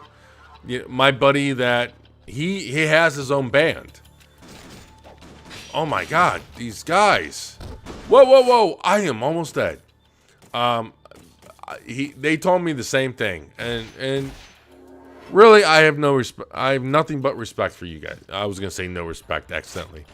I have nothing but the utmost respect because like now it's not the same thing as music, but in terms of video content, I try to just present nothing but original content. So I completely understand and respect that whole direction, and more power to you, Steve Vibro. I wouldn't want. Okay, so you know what, Steve Vibro, I wouldn't want to butcher that. I swear to God, hand on Bible, that is the exact thing that my buddy, and this is my bro, this is my brother that I've known for. See, oh my God, I'm old. I've known him for 30 years. His guitarist said the exact same thing. That he has such respect for Steve Vai, he would not want to butcher what he's done. And I think some more jaded people would think that that's just an excuse, but I full on think that that's the truth. That is the 100% truth. Because when I have such love and respect for games that I would never want to. Hey, I'm talking here, guys. Don't go shooting me. I would, if I were to make a game, I would never want to try to copy, because I wouldn't want to butcher another gameplay style or a gameplay design. Oh my God, just like I'm being butchered right now. I can only imagine it's the same for music creators, where they would not want to butcher established and well-respected artists in the music field. Here we go. Like, I don't know if I have ADD. I think my therapist might have mentioned it, but this is exactly where we want to go.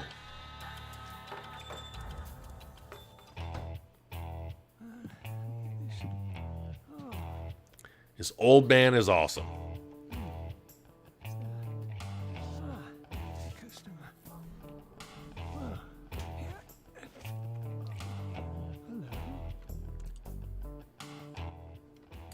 Okay, old man. Yes. Yes.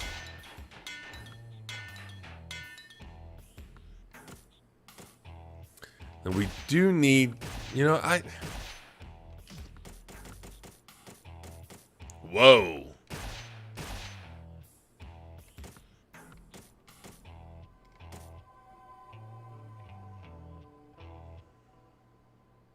We don't even have enough for this.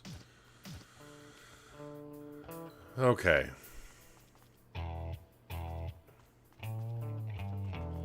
It's weird that we could not upgrade our weapon until we met him. Hopefully, though, we got the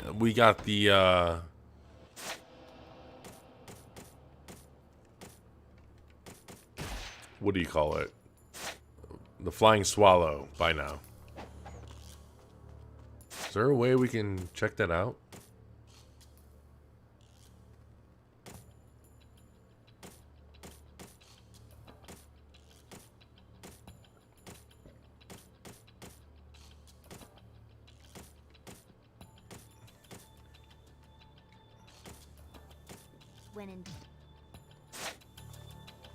Okay, well, I'm sure we'll figure it out the next time we get into a battle.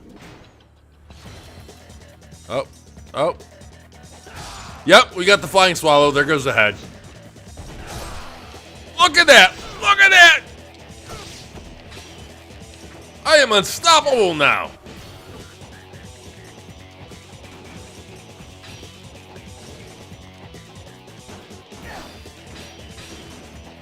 You guys don't know what you're talking about? You don't know what you're doing? Boom. Counter. Oh, you countered me. There goes your head.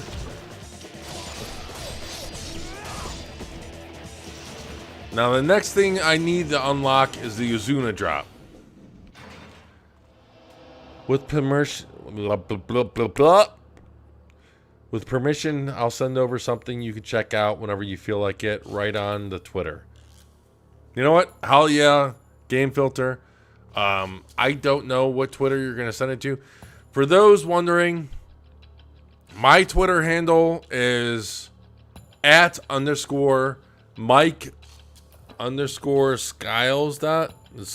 I think it is. If you just search for Mike Skiles, Mike_Skiles, you might find me. My Twitter handle name is also Kage Maru at XboxEra. You know, it's so weird. Like, I love technology, especially like hardware technology, game technology. But when it comes to social media or streaming, I'm an idiot. I'll be the first to admit it. I have no shame. And if you send it to whatever Twitter you're joining this from, because it looks like you're on Periscope, I'm sure I can get someone to send it to me as well, and that is more than fine. Because here's the thing. We are all one big happy gaming family. And there is no segregation. I was going to just use this one. It's just a link to whatever song I send over. You know what, Filter? Whatever feels good, man. Whatever feels good. I mean, that's what life should be about. Whoa. Like, just whatever feels good, right? Like, I know that there's responsibilities and... Oh, shit. When in doubt, look to... No. When in doubt, we're going to use an... Oh, my God. What the hell? No. Holy monkey.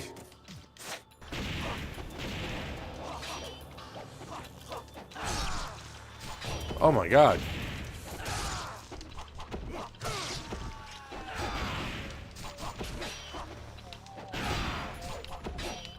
Oh no. They're gonna use up all of my...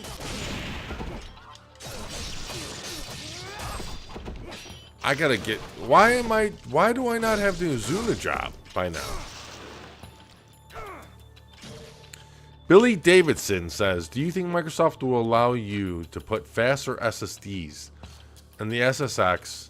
And do you think Microsoft will adopt VR for Series X? You know what, Billy? Those are excellent questions. I would say no and yes. No, I don't think they're going to allow you to put faster SSDs, just for the fact that they're okay. Let me rephrase that. Let me rethink that. So, currently, for those that don't know, raw SSD performance is, I think, 2.5, 2.4 gigabit per second. Do I think they'll allow faster? Now their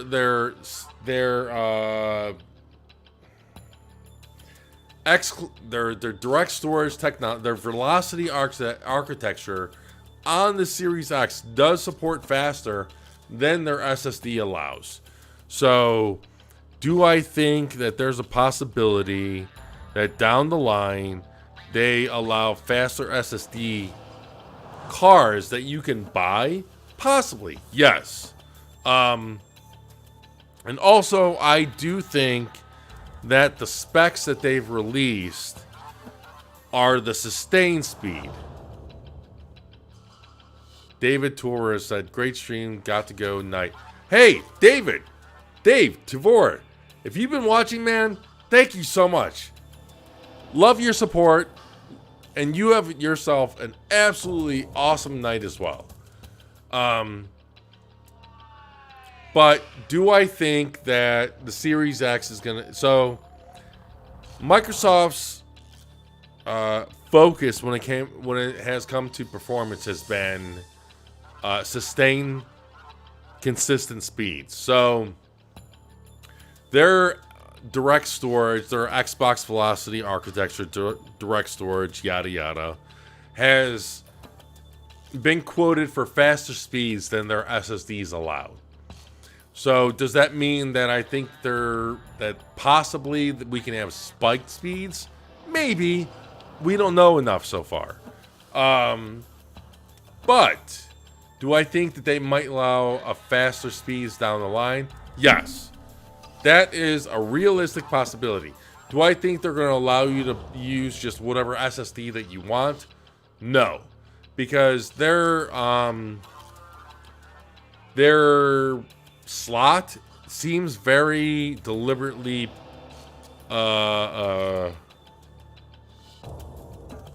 planned or designed for their their pseudo memory cards.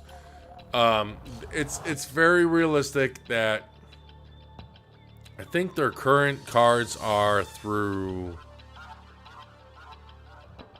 Wow, I'm drawing a blank right now because I don't. I think it's through.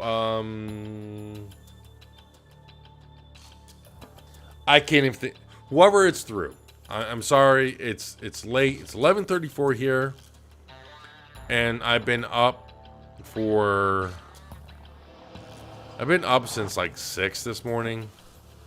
Do I think it's going to allow faster speeds down the line? Yes. But it's going to be through their proprietary SSD partnership.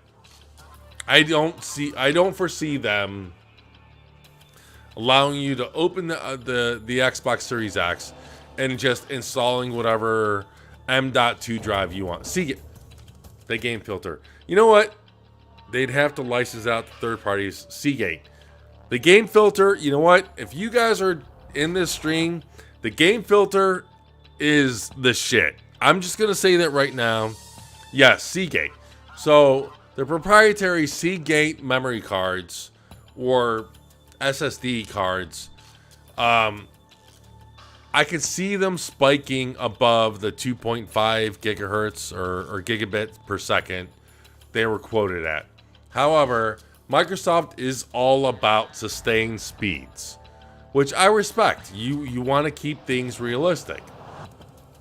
I don't know if faster speeds are necessarily needed, because I don't know if you know, but Microsoft has spent a lot of investment in technologies like sampler feedback streaming. So what sampler feedback streaming does is it allows you to get more for less. So now, I'm not one to get into console war rhetoric, but there's no denying that the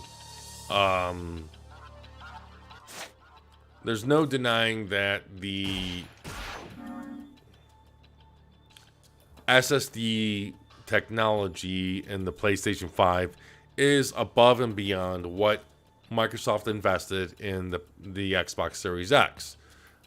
But that said, Microsoft has invested in certain technologies like sampler feedback streaming. And what that allows is, so as a tech head at heart, you have opened Pandora's box.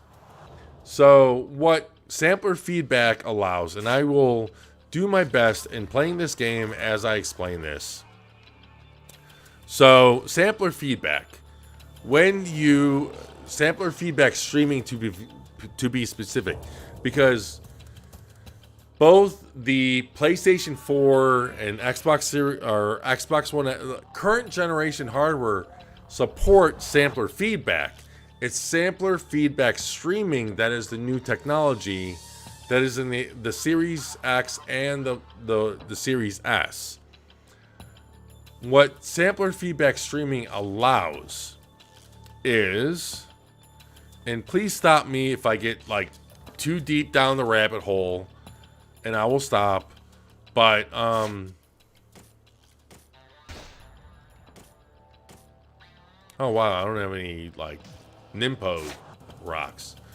What that allows is, if you're in a PlayStation 5 game and you are streaming, let's just say Grand Theft Auto 6 for shits and giggles, and there is an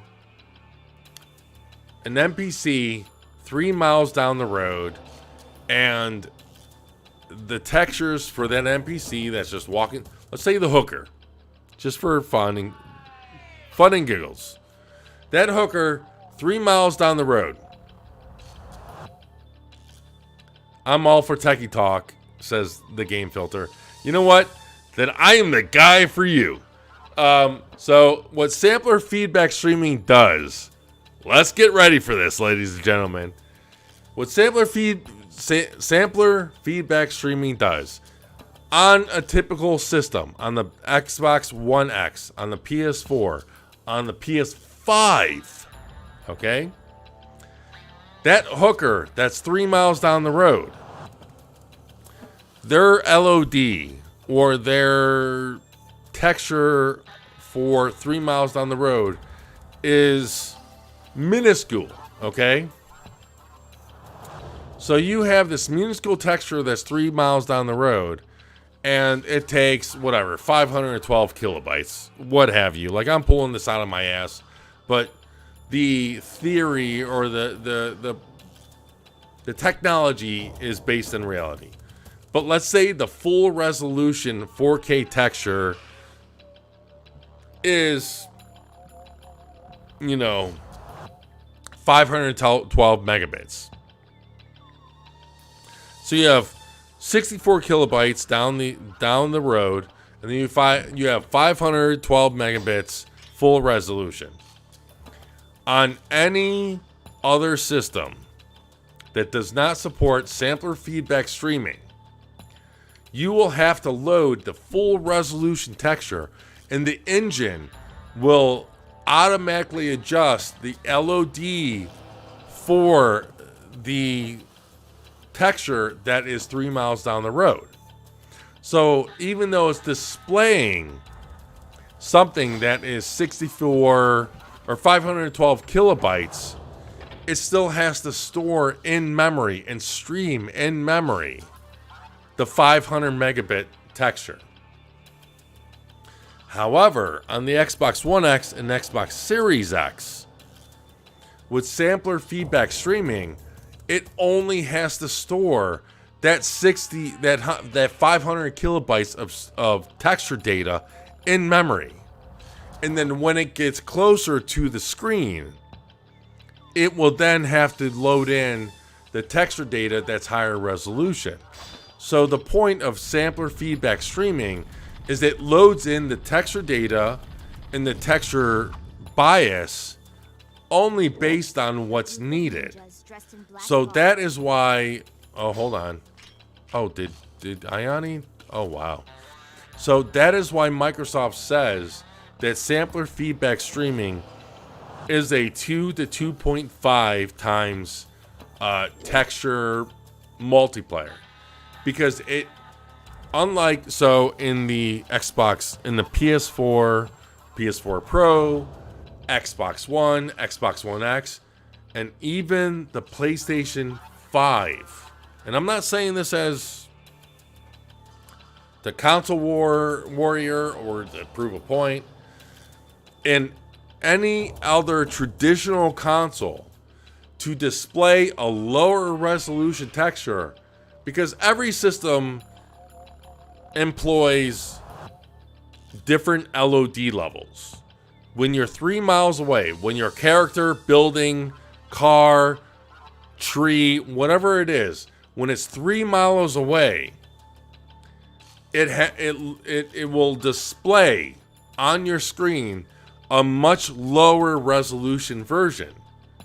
And that's the way to efficiently display that content. And that makes sense. But as it's displaying, that's 512 kilobyte texture on screen, it still has to load the 512 megabyte version in memory. So it doesn't matter what's displaying on screen. It still has to load in memory the highest resolution version of that model, that asset. The difference with sampler feedback. Oh man, I didn't realize I was that close to death. Ooh, that makes me mad.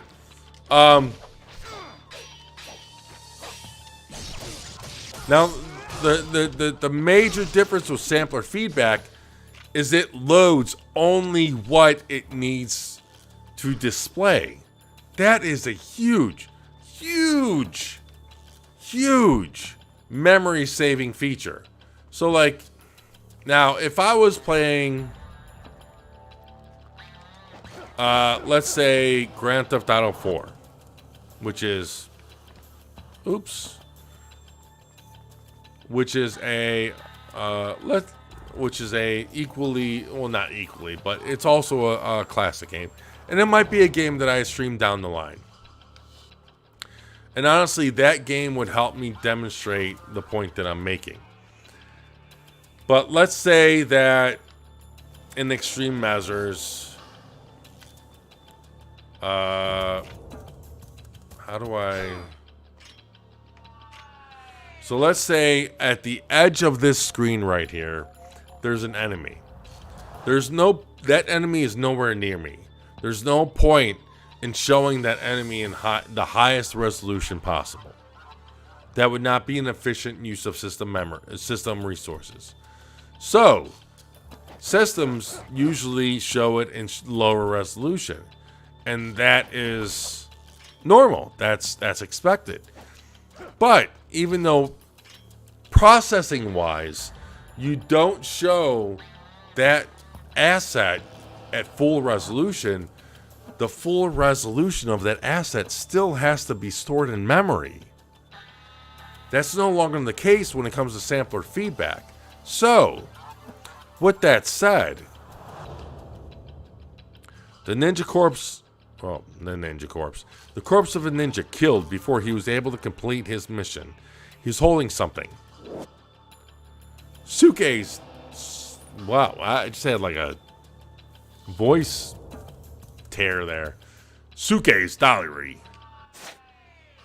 January 24th. The woman that I saw tonight in Vigor. She was extremely beautiful. I must persevere to keep my wits about me. Perseverance, patience. February 2nd. I counted her again. That woman slays the beast as if they were flies. The vicious way she fights is so unlike her beautiful appearance. A perfect example of extreme intensity. She is no ordinary female. February 6th. During a fight with MSAT, I slipped up and suffered a grave injury. I cannot reach my black spider brethren. My provisions are almost all gone, and my life is near its end. Death during an assignment is the wish of every ninja. But we still have no clues regarding what happened to the evil dark dragon blade. That is my only regret. All that is left is for me to trust my comrades and accept these last painful memories as my destiny. ... February 7th. Although I have become so weak, I still await my death. Although I know it is only a matter of time before I perish, I wish I could glimpse that woman one more time. ... Wow, it seems like he's kind of got an infatuation with whatever this woman is. And I think I know who this woman is.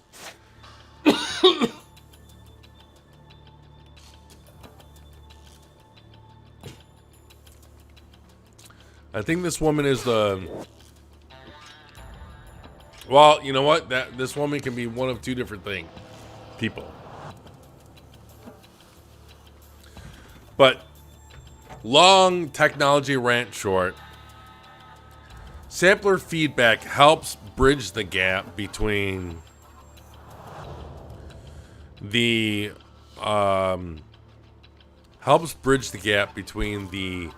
bandwidth necessities of the Xbox Velocity architecture and what we see in the PS5. Do I think the PS5 is going to offer similar things? Possibly. But if they do, I don't believe they offer it in hardware. I think it would have to offer something like sampler feedback streaming and something like in the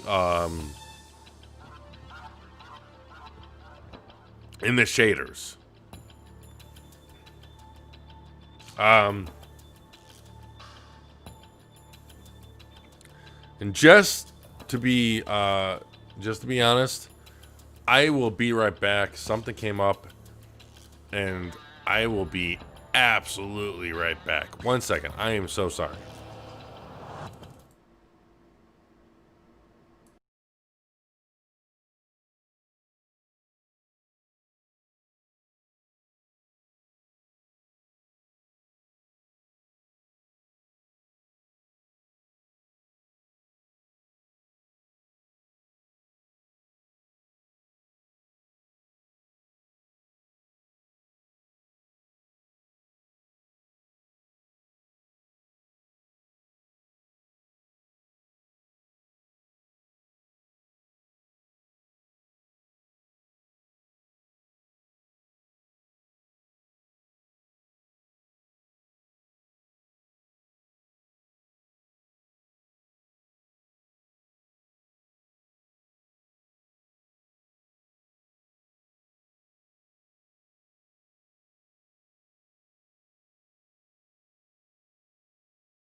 Okay, sorry about that. I thought my cat was throwing up. He kind of threw up a little bit earlier and wasn't sure how I felt, but I think he just ate his food too fast. I have two cats. One is Fuzzle and one is Tigger. Fuzzle was just named Fuzzle because she was a furball and She is, and at the time I had a bunch of potheads as roommates, and Fuzzle was just the natural name. She was a rescue, and then I have another rescue cat named Tigger, and I named him Tigger because he loved to jump on my chest and lick my face, kind of like Tigger from the old Winnie the Pooh.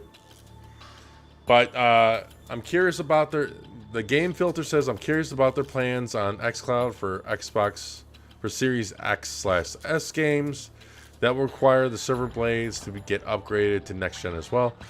You know what? The game filter, I completely agree. Actually, their plans for next year, is to upgrade from the existing Xbox One S hardware to Xbox One X hardware. And what that will allow them to do is it will allow them to either display games in Xbox One X settings or display settings or what have you, or for Xbox One S instances at once. I imagine that the xCloud, once the blades are upgraded to xCloud, to Xbox Series X, they are going to have more memory, and they will have, so they're going to have more memory, and I can almost see Microsoft adding a tier program to their streaming network, similar to how they have like Stadia Pro, where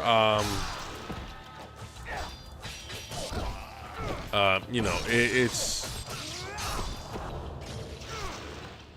where they have it where now here's the thing. So I think the best route for Microsoft is if you are an xCloud Ultimate subscriber already, and I buy a game on the Xbox Series X, I should be able to stream that game through xCloud servers upgraded to Xbox Series X. Let's say, again, Hellblade 2. I buy Hellblade 2 on the marketplace. And to counteract one of xCloud's greatest strengths of buying a game and playing it instantly, they need Series S blades at the least, if you ask me, says Game Filter. Yes. Now, here's the thing. I don't know if they need Series S blades. I think that would be... I think that would be redundant in a way. I think they need Series X blades, and then when they have their tiered streaming platform released or rolled out, they just... Imagine if they did use Series X blades and hardware. That would be sick, says the Game Filter. No, you know what, Game Filter? They already announced that they are going to upgrade their Xbox One S blades to Xbox Series X. So that's sick. God, I can't think right now. That sick environment that you're thinking of, that scenario, it will become a reality in 2021. The thing there is, how are they going to distribute that power? Because Microsoft already announced that for one Xbox Series X blade, server blade, we'll be able to render or support 4 Xbox One S instances, let's say. So what does that mean, though? Does that mean that now, one, if you think about a standard Xbox Series X, that is 16 gigs of memory. That's not enough for 4 instances of Xbox One S that each have, let's say, 5.5 gigs of usable memory. So that tells me that the server blades are going to contain more memory than what the home console will have. And that makes sense. And that's fine. So let's say they have 32 gigs of memory. I think that should be fine for 4 instances of 5.5 gigs. So, you know what? Oh my God.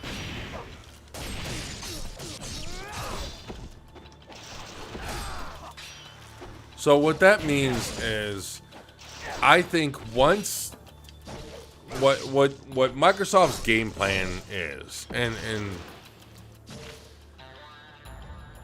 to their, I don't know if it's a yes, but what about series exclusives that can't run last gen?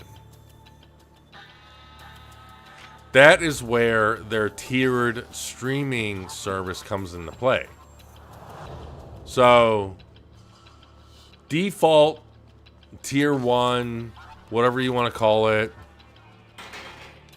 that Series S, yeah, you can play all the current gen games. You can play everything you want that's available right now. But, you want to play next gen games, you're going to have to fork over a little extra of the moolah. But, you know, here's the thing. Knowing Microsoft, knowing how, I don't want to say how consumer-friendly they are, even though they are consumer-friendly, especially compared to the old days, I would not be surprised if down the line, I would not be surprised if down the line, the Series X tier was just included in the default Game Pass instead of Game Pass Ultimate. And their Game Pass, see, here's the thing. Now, Microsoft is obviously turned into a service company, for better or worse. And where it can be better is, as long as you're a subscriber to Game Pass Ultimate, you are golden no matter what you have, what you own, or what you do. They will upgrade their servers, and if you're on the Ultimate tier, you are on a gravy train with biscuit wheels, baby. But if you're on a normal Game Pass subscription, you're stuck to last gen S counterparts and games. That's the way I see it. It does not behoove Microsoft at all to introduce additional tiers when you consider they have, they have Xbox Live Gold, they have Xbox Game Pass, they have Xbox Game Pass Ultimate, they have Xbox Game Pass for PC and Xbox Game Pass for consoles. It's already too much. Now, I'm under the impression or the belief that they are going to drop the gold multiplayer subscription fee. So what that leaves you is, I think eventually, Game Pass, the standard Game Pass subscription will include Xbox One S titles. Or the Ultimate Edition will be upgraded to the Series X titles at no additional cost. And they will just forego the 1S edition or 1S models or versions. Because let's be real. This time next year, current gen will be last gen. last gen will be old news. So there's still a benefit to Microsoft to continuously update Game Pass Ultimate with the most up-to-date hardware and services. I mean, $15. Think about it this way, okay? Oh my god, I got the nunchucks. Think about it this way. $15 a month. That is like the holy grail that MMOs had with the what do you call it? World of Warcraft days, you know? You can't get that anymore. Most MMOs these days are free to play, and they get supported through microtransactions and DLCs and all that jazz. Which is great, which is fine. Like, Warframe, I completely support their model. Phantasy Star Online 2, I completely support their model. I love Phantasy Star Online 2. I might, truth be told, warning for you all, I consider that a retro game since it's 12 fucking years old. So I might play that in one of my streams one of these Tuesdays. Just giving you a warning right now. So, you know, $15 a month for Xbox Game Pass Ultimate. It is to Microsoft's benefit if they keep the Xbox Game Pass Ultimate to the most up-to-date version of their game xCloud hardware. They don't even need to support older software in a way. They don't need to say that if you're a normal xCloud customer on console, you get the 1S version. Because a year from now, no one will care about the 1S or quote-unquote last-gen version. When it comes to streaming, and we see this with Hulu, we see this with Netflix, we see this with every streaming platform. The reason that people pay for streaming platforms is to be on the cutting edge, is to be on the most up-to-date. That is the benefit of paying for streaming. So if they wanted to update their Xbox One, if they wanted to update Ultimate to the Series X version, that falls in line with the rest of the streaming industry. Billy Davidson says, will Microsoft create a VR headset for Xbox Series X? If so, what games would you like to see in VR? Well, Billy,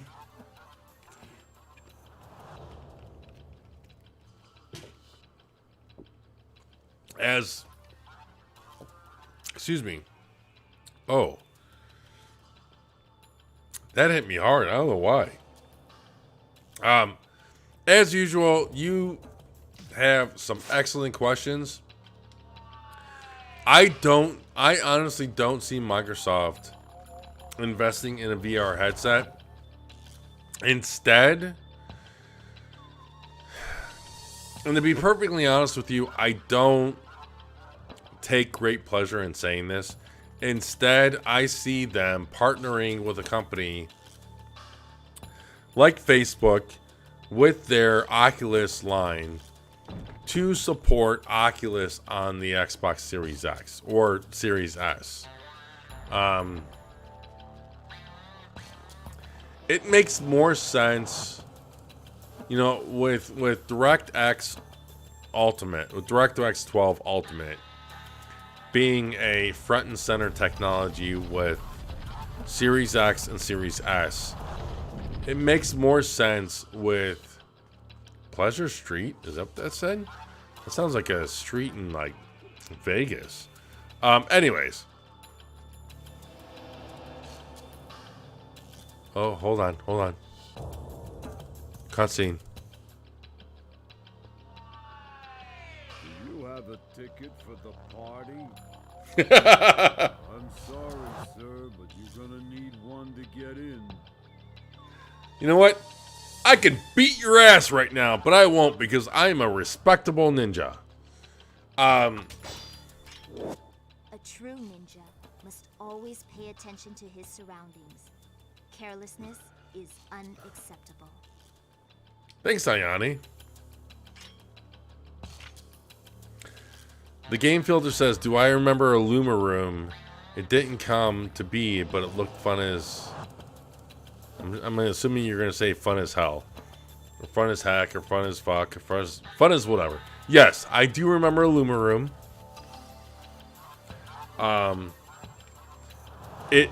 You know what? Like many of Microsoft's technologies, it was interesting, and it was innovative, and it was awesome. But it didn't really have the widespread appeal because it required more than what most gamers had. So while it was awesome, it was a bit ahead of its time and just did not. I have brought a legendary weapon to Tyron. A weapon known only by a select few. I have hidden it in a dark alley, in a location where only a ninja will be able to reach it. I suggest that you find it and make use of it. Well, okay, Ayane. So, yes. Yes, it was expensive, Filter. Which, again, you know, Microsoft's experiments are a double-edged sword. A lot of them are forward-thinking, but a lot of them are expensive and narrow in their reach. I like to think of Microsoft as the best version 2 company. Their version 1 iterations of a lot of technology just they're good enough, but they're not really where they should be in terms of what they really need to be or where they should be is when they have the ability to reiterate. So in that sense, the 1X here, okay, so man, see again, you guys are putting me on these rabbit holes. I mean, I absolutely love you guys for it, but you're putting me in these rabbit holes. So, like, for the first 4 years of this generation, this is what Ayani was talking about. For the first 4 years of this generation,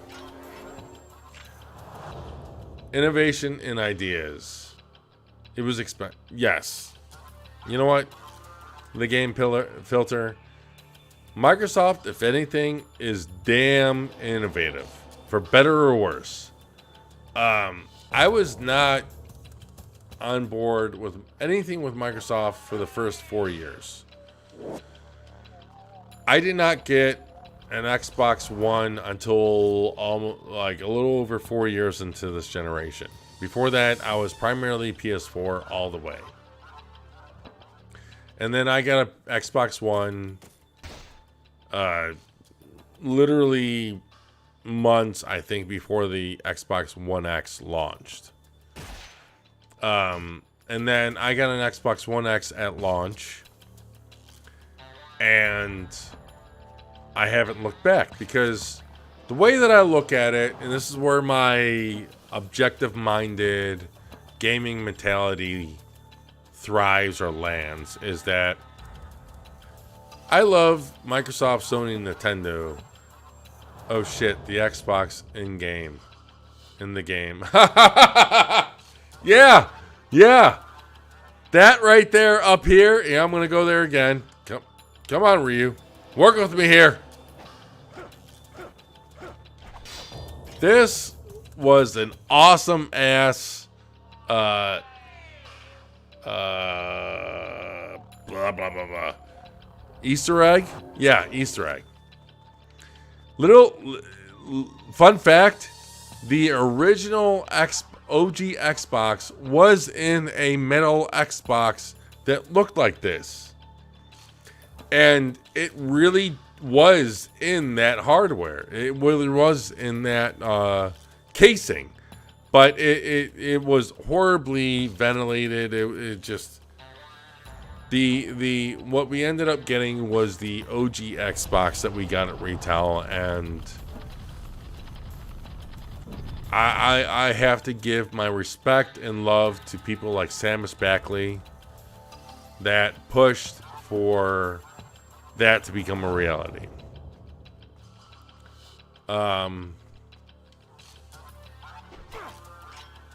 See, now you guys got me all over the place now.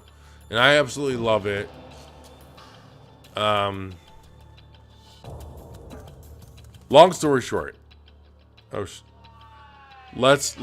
clear the way here. xCloud is going to be an awesome future. I trust Microsoft to do that well with oh my god. With what they do with the servers.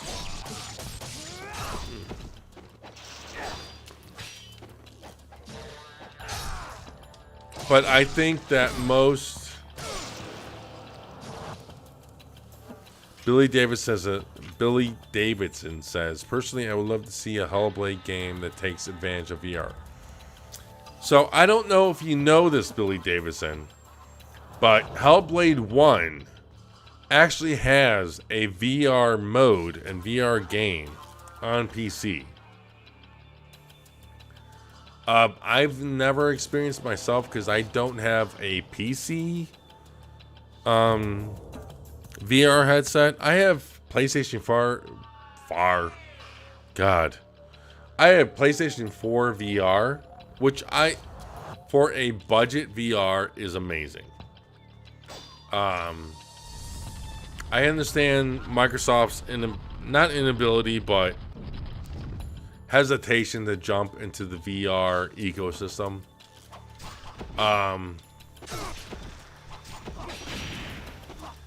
But, you know, for what Sony has accomplished with PSVR has been absolutely amazing. The fact that I will give Sony, I'll give Sony a lot of credit on a lot of things. I'll give Microsoft and Sony and Nintendo credit on a lot of things. But where Sony excels in is the ability to properly support hardware even if it seems antiquated. And what I mean by that is, I think it was last week or 2 weeks ago, they said that any news they have is going to be strictly PSVR related and nothing to do with the PSVR. Like, if there's anything that Sony does and excels at is realistically setting expectations and catering to the customers they have sold to. So, you know, I didn't expect that. So, you know, I own a PSVR. I am a happy owner of PSVR. As far as console VR headsets go, current gen, it is an excellent VR headset. Regarding what I think Microsoft can or will do next gen, I don't foresee them investing much in the VR next gen themselves. But I do see them tapping into partners like Oculus. And the unfortunate thing with Oculus is that they're tied to Facebook. And I'm sure you know, with Oculus and Facebook, they said that after 2021, they're going to require everyone to sign in with a Facebook account, which is completely against what I would want as a gamer, as a VR customers, because I hate Facebook. I think Facebook is the devil. I think Mark Zuckerberg needs to just come out and admit that he's an android. I'm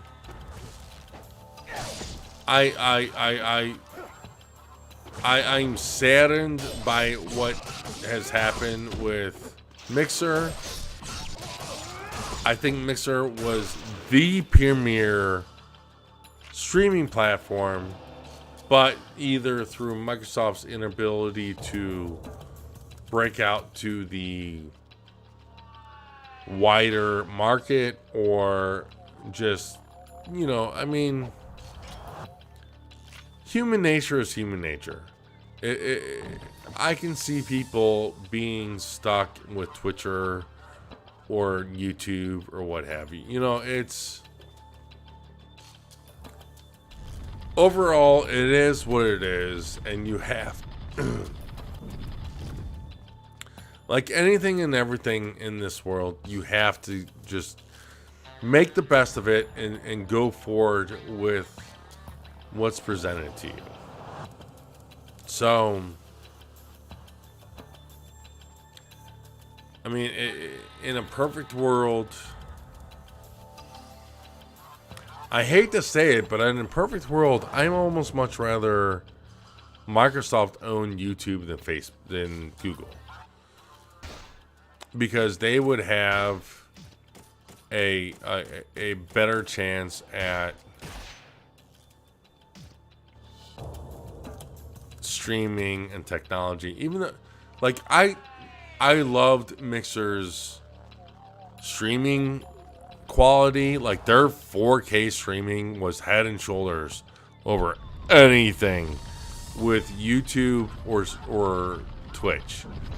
Their faster than light technology was head and shoulders over any streaming technology. Like, I don't know what more they could have done. Do I think giving someone like Ninja $30 million to stream on their platform was the right choice? No. But do I know what would have been the right choice? No. I can't pretend to know what would have been the better choice or right choice regarding the streaming platform. You know, ironically enough or not, I have a firm belief that I know what Microsoft should do regarding the consoles, their console platform, their console marketing. But when it comes to the streaming, I don't know. I mean, this is the first time I'm streaming solo on a channel, for crying out loud. I love VR, but I only love VR through PlayStation VR. So my gaming knowledge and experience and opinion only goes so far, realistically. But at the same time, I've had years of experience in terms of gaming, and I like to think what us quote unquote hardcore gamers would want. So what I see happening with VR on the Series X and Series S, unfortunately, I see Microsoft partnering with Facebook for Oculus. My recommendation would be they partner with Valve, because Microsoft has repositioned themselves as a gamer-friendly, gamer-centric company. Rightfully so. It's a complete 180 to where they started with the Xbox One with their with their TV initiative. Now, does that go in line with Facebook? Fuck no. Facebook and Mark Zuckerberg are cancers in our society and our gaming platform. I will say that full out. I don't care what Microsoft, XboxEra, I don't care what anyone says. That is the truth. But truth be told, objectively thinking, you know, Oculus is a strong brand. They're a strong platform, a strong technology in terms of VR. But if I were in Microsoft, if I were Microsoft, I would partner with Valve. Is Valve the most consumer-friendly company out there? Yes and no. You know, much like Microsoft, Valve thinks they know what's best for gamers, for better or worse. And I would partner with them so that the Vive works natively on the Froggy Wright says, and hey Froggy, thank you for watching. You know what? Anybody that is watching right now, thank you for watching. Thank you for tuning in. Thank you for zoning in. I love you guys. XboxEra loves you guys. And Froggy Wright says, having to integrate with Facebook, though, is the one and ultimate reason why I do not support Oculus. Like, I was all about getting an Oculus until, Facebook, holy shit. Until Facebook talked about how coming in 2021, you would have to log in with a Facebook account. Fuck you, Zuckerberg, and your zombie Android ass. I mean, I hate Facebook. I hate Facebook with a passion. I think Facebook is a contribution to the downfall of our society, for crying out loud. And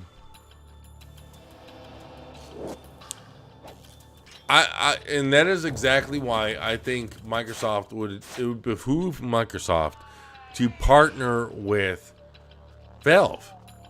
I mean, for better or worse, as many as mistakes as Valve has made, I do, with the bottom of my gamer heart, believe that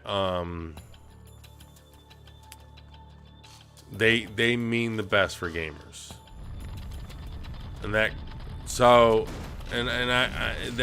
extends to Microsoft as well, to Phil Spencer and everybody at Xbox. So I would think that even though they partner, Microsoft partnered with Facebook in terms of streaming because they didn't have a choice.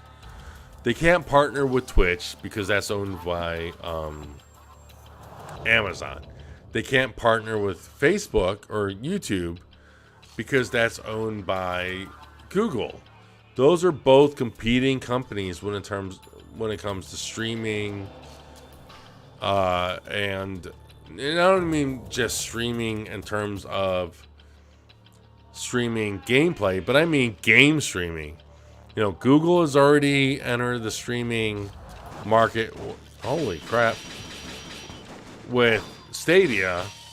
And, you know, there's rumors that Amazon is going to do the same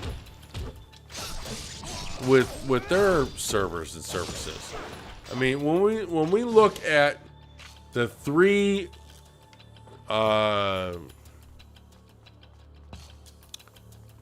servers, I have Facebook, I had MySpace, I have like too damn many others, says the game filter. You know what, the game filter, I'm right there with you. But as I get older and as I care more about who respects my privacy, even though I have a Facebook account, I'm not going to lie, I don't go on Facebook. I think I went on Facebook for the first time a couple weeks ago in a year or many years, just to tell people, thank you for sending me happy birthday wishes. That's it. That is it. I logged into Facebook once to thank people for birthday wishes, and that's it. When it comes to gaming, thankfully we have many different options.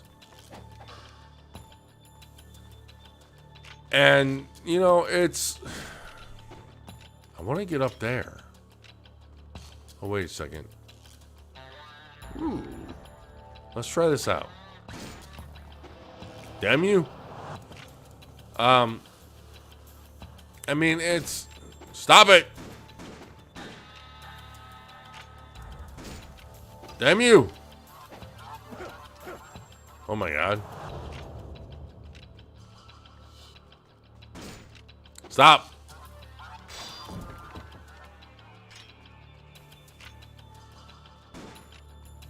But yeah, we're next gen. We're going to enter, for better or worse, we're going to enter this interesting paradigm where companies like Facebook and Amazon have a greater presence, and Google. My hope is that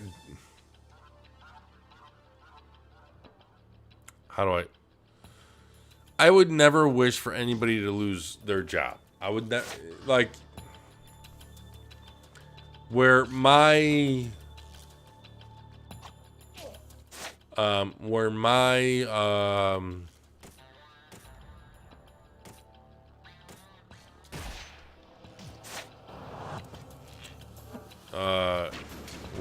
hey, let's put it this way. Oh my God. Where my, not divide, but confliction lies. Whether it's through naivety or, oh wait, we can go up to that bar. There we go. Froggy Wright says, I tried Stadia on my DSL connection and it actually worked pretty well. You know what? I tried Stadia on the Chromecast because I was a Stadia Pro or Stadia founder, and it did not, it worked okay. Surprisingly, when I tried it on my browser through, why can't I get down? When I tried it on my, through Google Chrome, oh my God, stop it. It worked better. Drop. What's going on here? There we go. Here's the thing. I am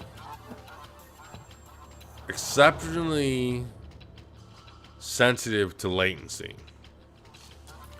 So, while Stadia worked okay for what it was, it still wasn't good enough for me, for better or worse.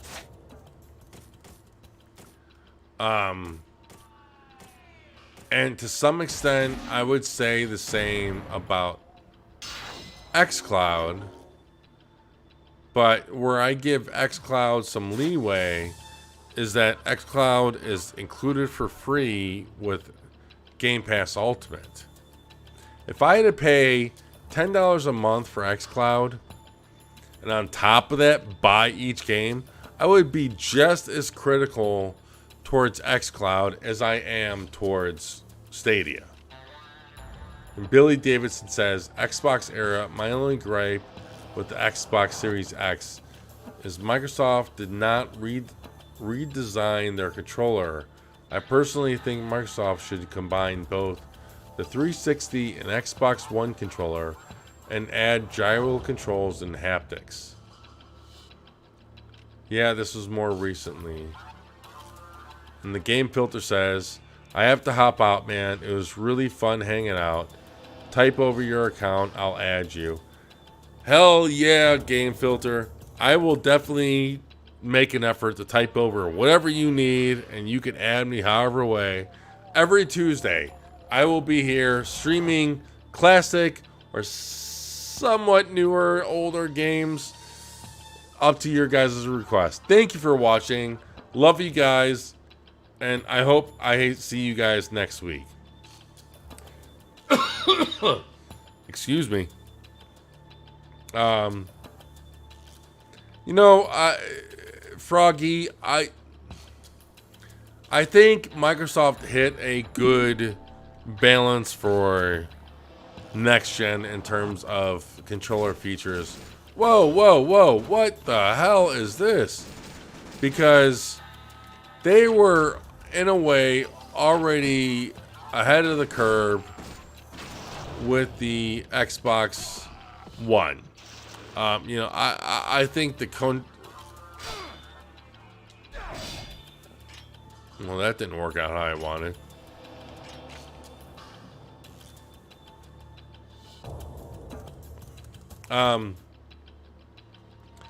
I think the Xbox One was head and shoulders above the PS4. And that's not just because I prefer the analog layout or what have you. But let's be honest, the touch button on the PS4 controller, just it's a map button, or it's whatever the back button, or you know, whatever this left button on the Xbox One X is. That's what the touch button is on the PS4. On top of that, what any developer invested in or developed for the Xbox One X and Series X controller triggers already has a haptic a vibration. Do I think it's as advanced as the PS5 controller? No. Do I think it needs to be? No.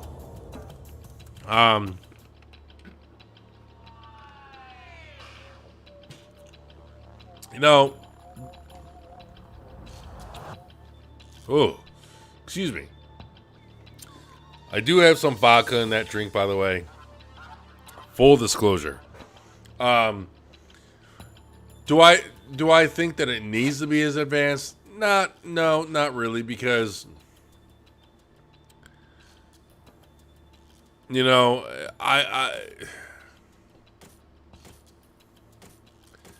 have to be careful, and I don't have to be careful for the sake of you all, because I trust you all not to judge me, and at the same time, I don't care if you are. But you know, Microsoft arguably had a equally advanced controller to the PS4 this generation. This generation on the PS4, they had the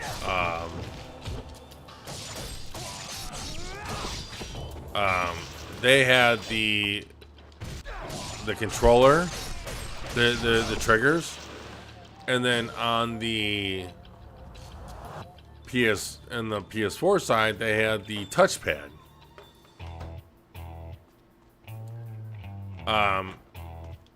You know, on the trigger side, we had some racers that took advantage of it. We had some shooters that took advantage of it. But it wasn't as widely exploited as it could have or should have been. Now, same thing with Sony on the same thing with Sony on the touchpad. Again, that thing was largely used as a back button, as a map button, as what have you button. So, if I'm to look at things objectively as I could,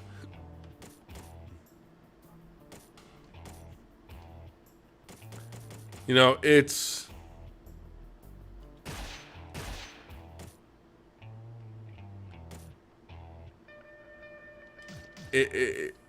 neither controller. Hands bar party ticket. Whoa, wait, what? What did I do to get that? You know what? I try to make... They also have the Elite controller if you want to. Yes, Froggy, right. No, that is 100%. The Elite controller and Elite version 2 are the pinnacle of controllers out there for gamers that want them. Do I want them? Yes. Do I think they are worth $150 or $175?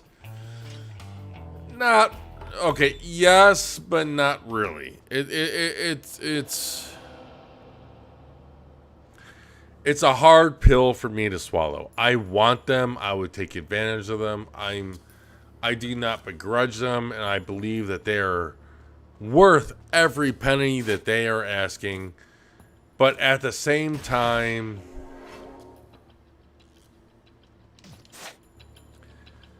I'm not rich. I don't have disposable income like that.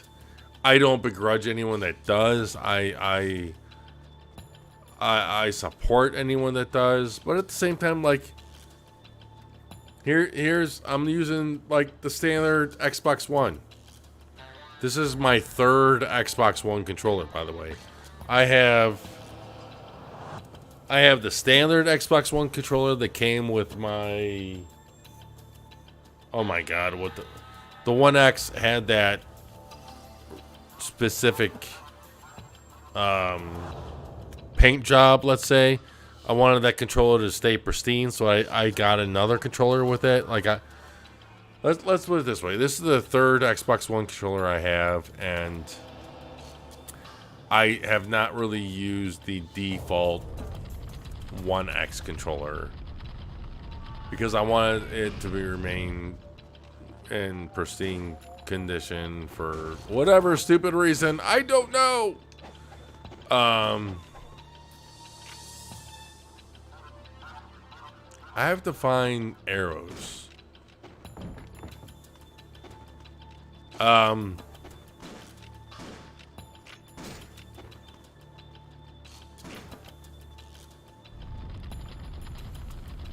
I kind of lost my train of thought. But yeah, the Elite controllers are well worth it.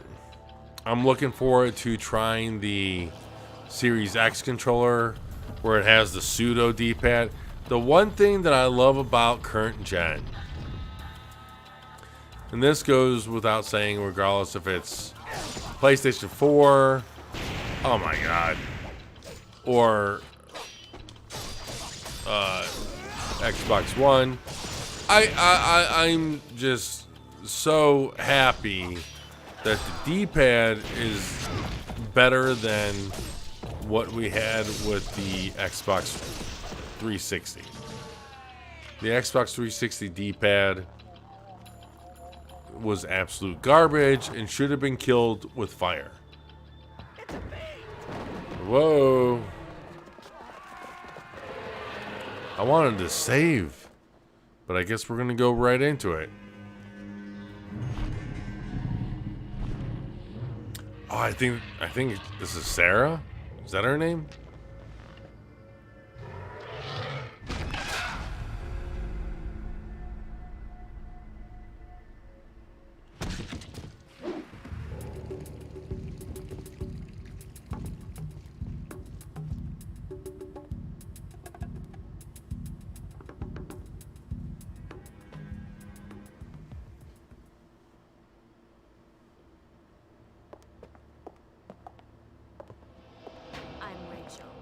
Hubba hubba, Rachel. So that was a fiend. You don't see them much nowadays. It's hard to believe they were ever human, isn't it? Human? Anyone with susceptibility to the curse, Whether they are a saint or a sinner can succumb to it and become a fiend. So what does that make you? Complex. And you? I'm looking for a greater fiend named Oku. Do you know him? Why are you looking for him? I'm going to kill him. You have no idea what you're up against, do you? If he could be killed, I would have done it myself long ago. He was the one that took my sister from me.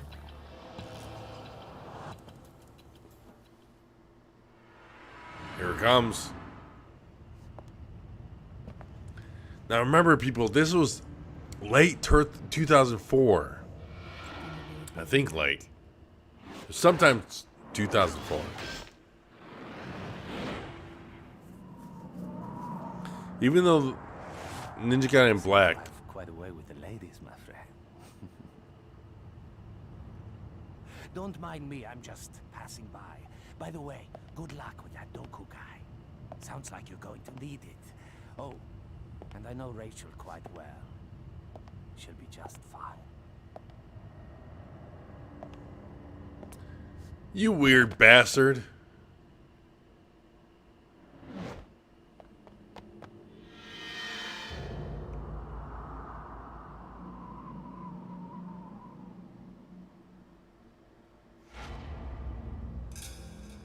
Uh-oh, am I gonna get Master Ninja again?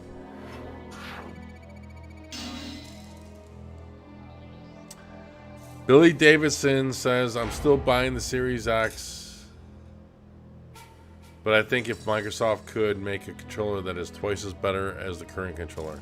You know, what is a better controller that's twice as better? Is that the PlayStation 5 controller? Because I'm not entirely convinced.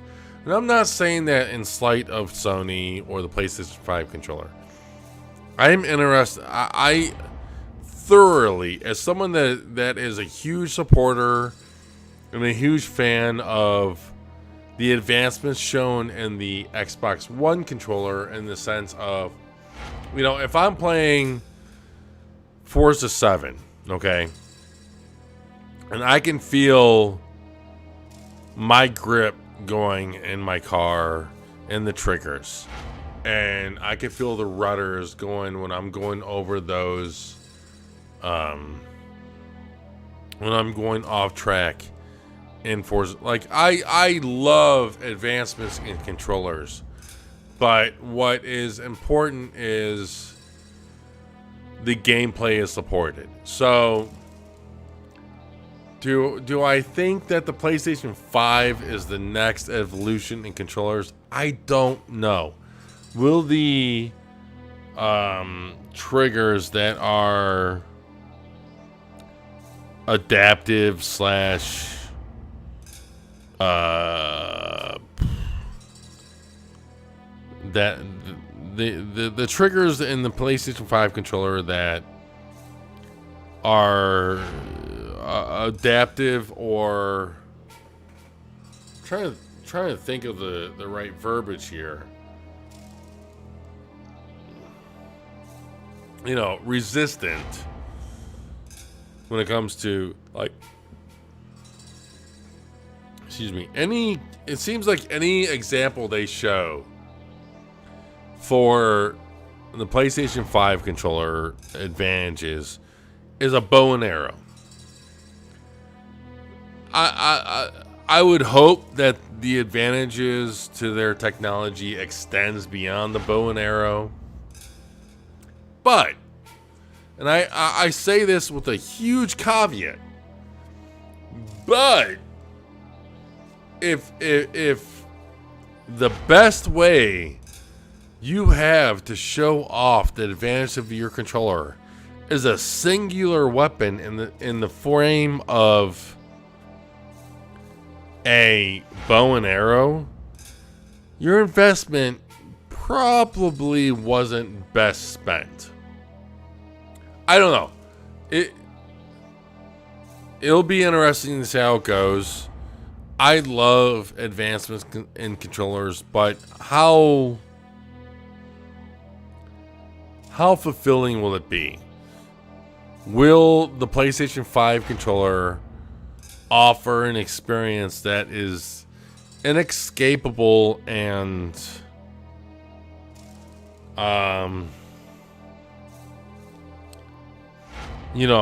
truly generation defining, I don't believe so. Had the Xbox One been more popular than the PS4, I can see the Xbox One controller with the vibration triggers be what the PlayStation 5 controller is for next gen, if that makes sense. You're never... The advancements to the PlayStation 5 controller, I believe, are there. And I'm looking forward to it. I absolutely love what the PlayStation 5 controller looks like. I like what the PlayStation 5 looks like. My throat is just... Hold on. Let me take another drink. I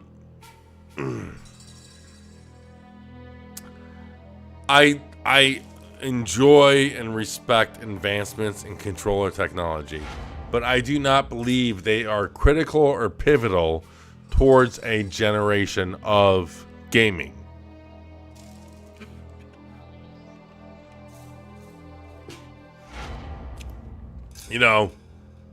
This generation, if Microsoft was the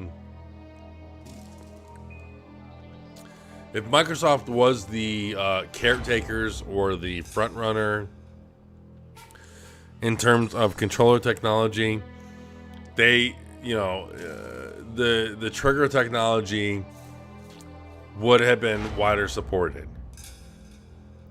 I foresee the same thing with the PS4 was a runaway success, and yet their touchpad technology was not widely supported. It was used as a back button. Granted, I see the PS5 advancements being awesome and appreciated, but not widely utilized. Largely in comparison to the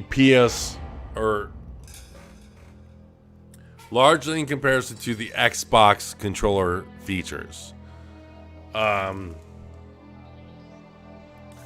Froggy Knight says those things don't make sense for MS, being that there are more than 50% of their future audience is on PC or mobile. You know what, Froggy? I don't know you, but I still respect you and I still love you. I don't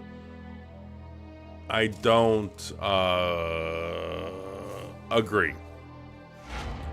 I foresee the majority of Xbox, regardless if we're talking about Xbox as an agnostic thing between streaming, PC, and console, I still foresee the majority of Xbox users being on consoles. That's why I see this whole console/PC support being a negative as being a red herring or a non-issue, because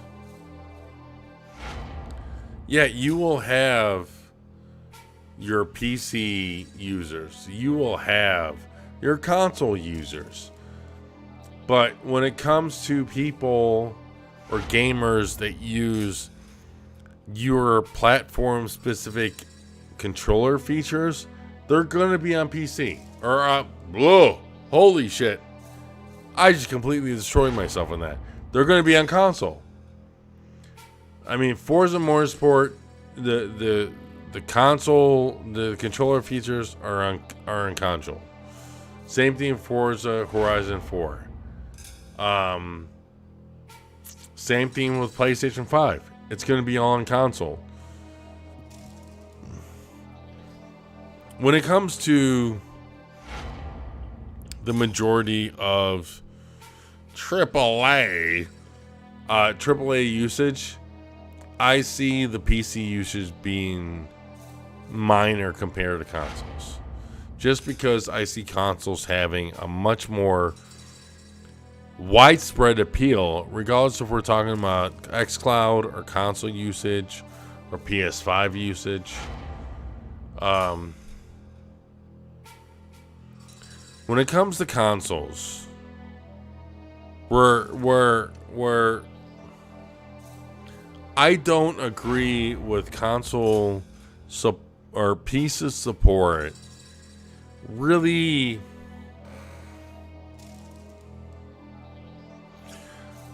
where I don't agree with PC support really affecting console usage is because there are roughly 200 million console users out there. That is still a good pie for Microsoft, Sony, and Nintendo to fight for. When it comes to PC, that's an entirely different market. And Billy Davidson says, I am basically saying I think Microsoft could make even better controller than the Xbox One controller. I always love advancements when it comes to controllers. I agree with you, Billy. I think, but here's the thing. I think the Xbox One is close, especially, and here's the thing. I've used the Xbox One Elite controller. Even without owning an Elite controller or using one, I agree with you that Xbox has the closest to the Elite or Premier controller experience. Froggy says there are already 500 million PC gamers and 200. I'm assuming you're going to say 200 million console gamers. Yes, there are 500. I don't know about. They are already keeping. They are going to keep that in mind when investing money. So, I don't know if there's 500 million PC gamers. I haven't admittedly kept track of that. I do believe and agree that there are 200 million console gamers. And that is 200 million people that prefer consoles that Microsoft and Sony can battle over. And I'm not saying that is like console wars or any of that, but when people say that, why should I get an Xbox because, you know, I have a PC? Well, there are 200 million gamers that don't care to game on PC, you ignorant fucks. I have $2,000 invested in my PC. And yet, I still much rather game and invest and play on my console. And why is that? Because it is easier to game on consoles. It is better to game on console when it comes to HDR. When it comes to backwards compatible, I am playing backwards compatible Ninja Gaiden on a console, you ignorant fucks. Because for some of us, console gaming is still a luxury and a premier experience. And Froggy Wright says they are going to keep that in mind when investing money. MS wants to meet you where you are, just like MS apps, just subscribe. Yes. Here's the thing. When it comes to Sony, it is console 100% of the time. When it comes to Microsoft, it is console, I don't know, 70% of the time? Come on. Greater Ninja. Blah. So, will there be an EXO this year? Yes. Yes. I can confirm indisputably, there will be an XO this year. And the XO this year will focus on next gen.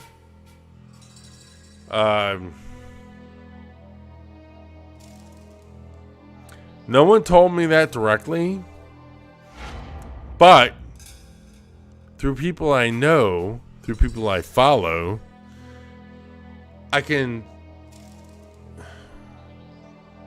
indirectly confirm that. There will be an XO this year, and you will be pleased. If you have invested in Microsoft's ecosystem for the next year or more, you will be very, very, very happy. And let it be known that this is the first level. I was not a master ninja, so don't let it be held against your friend Kage Maru. Chapter 5, the city of fiends. Tehran is full of mysteries, strange creatures called fiends, and Rachel, the fiend hunter. However, Ryu still has no clue to the whereabouts of Doku.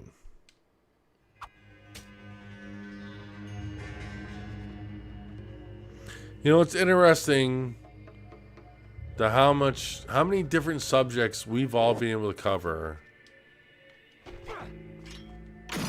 And, you know, we've just had different opinions on.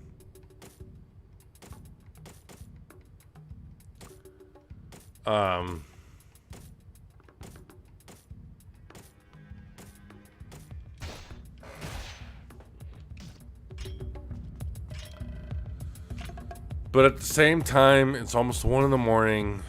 I have to be realistic. Yes, there will be an XO this year. Trust me on that.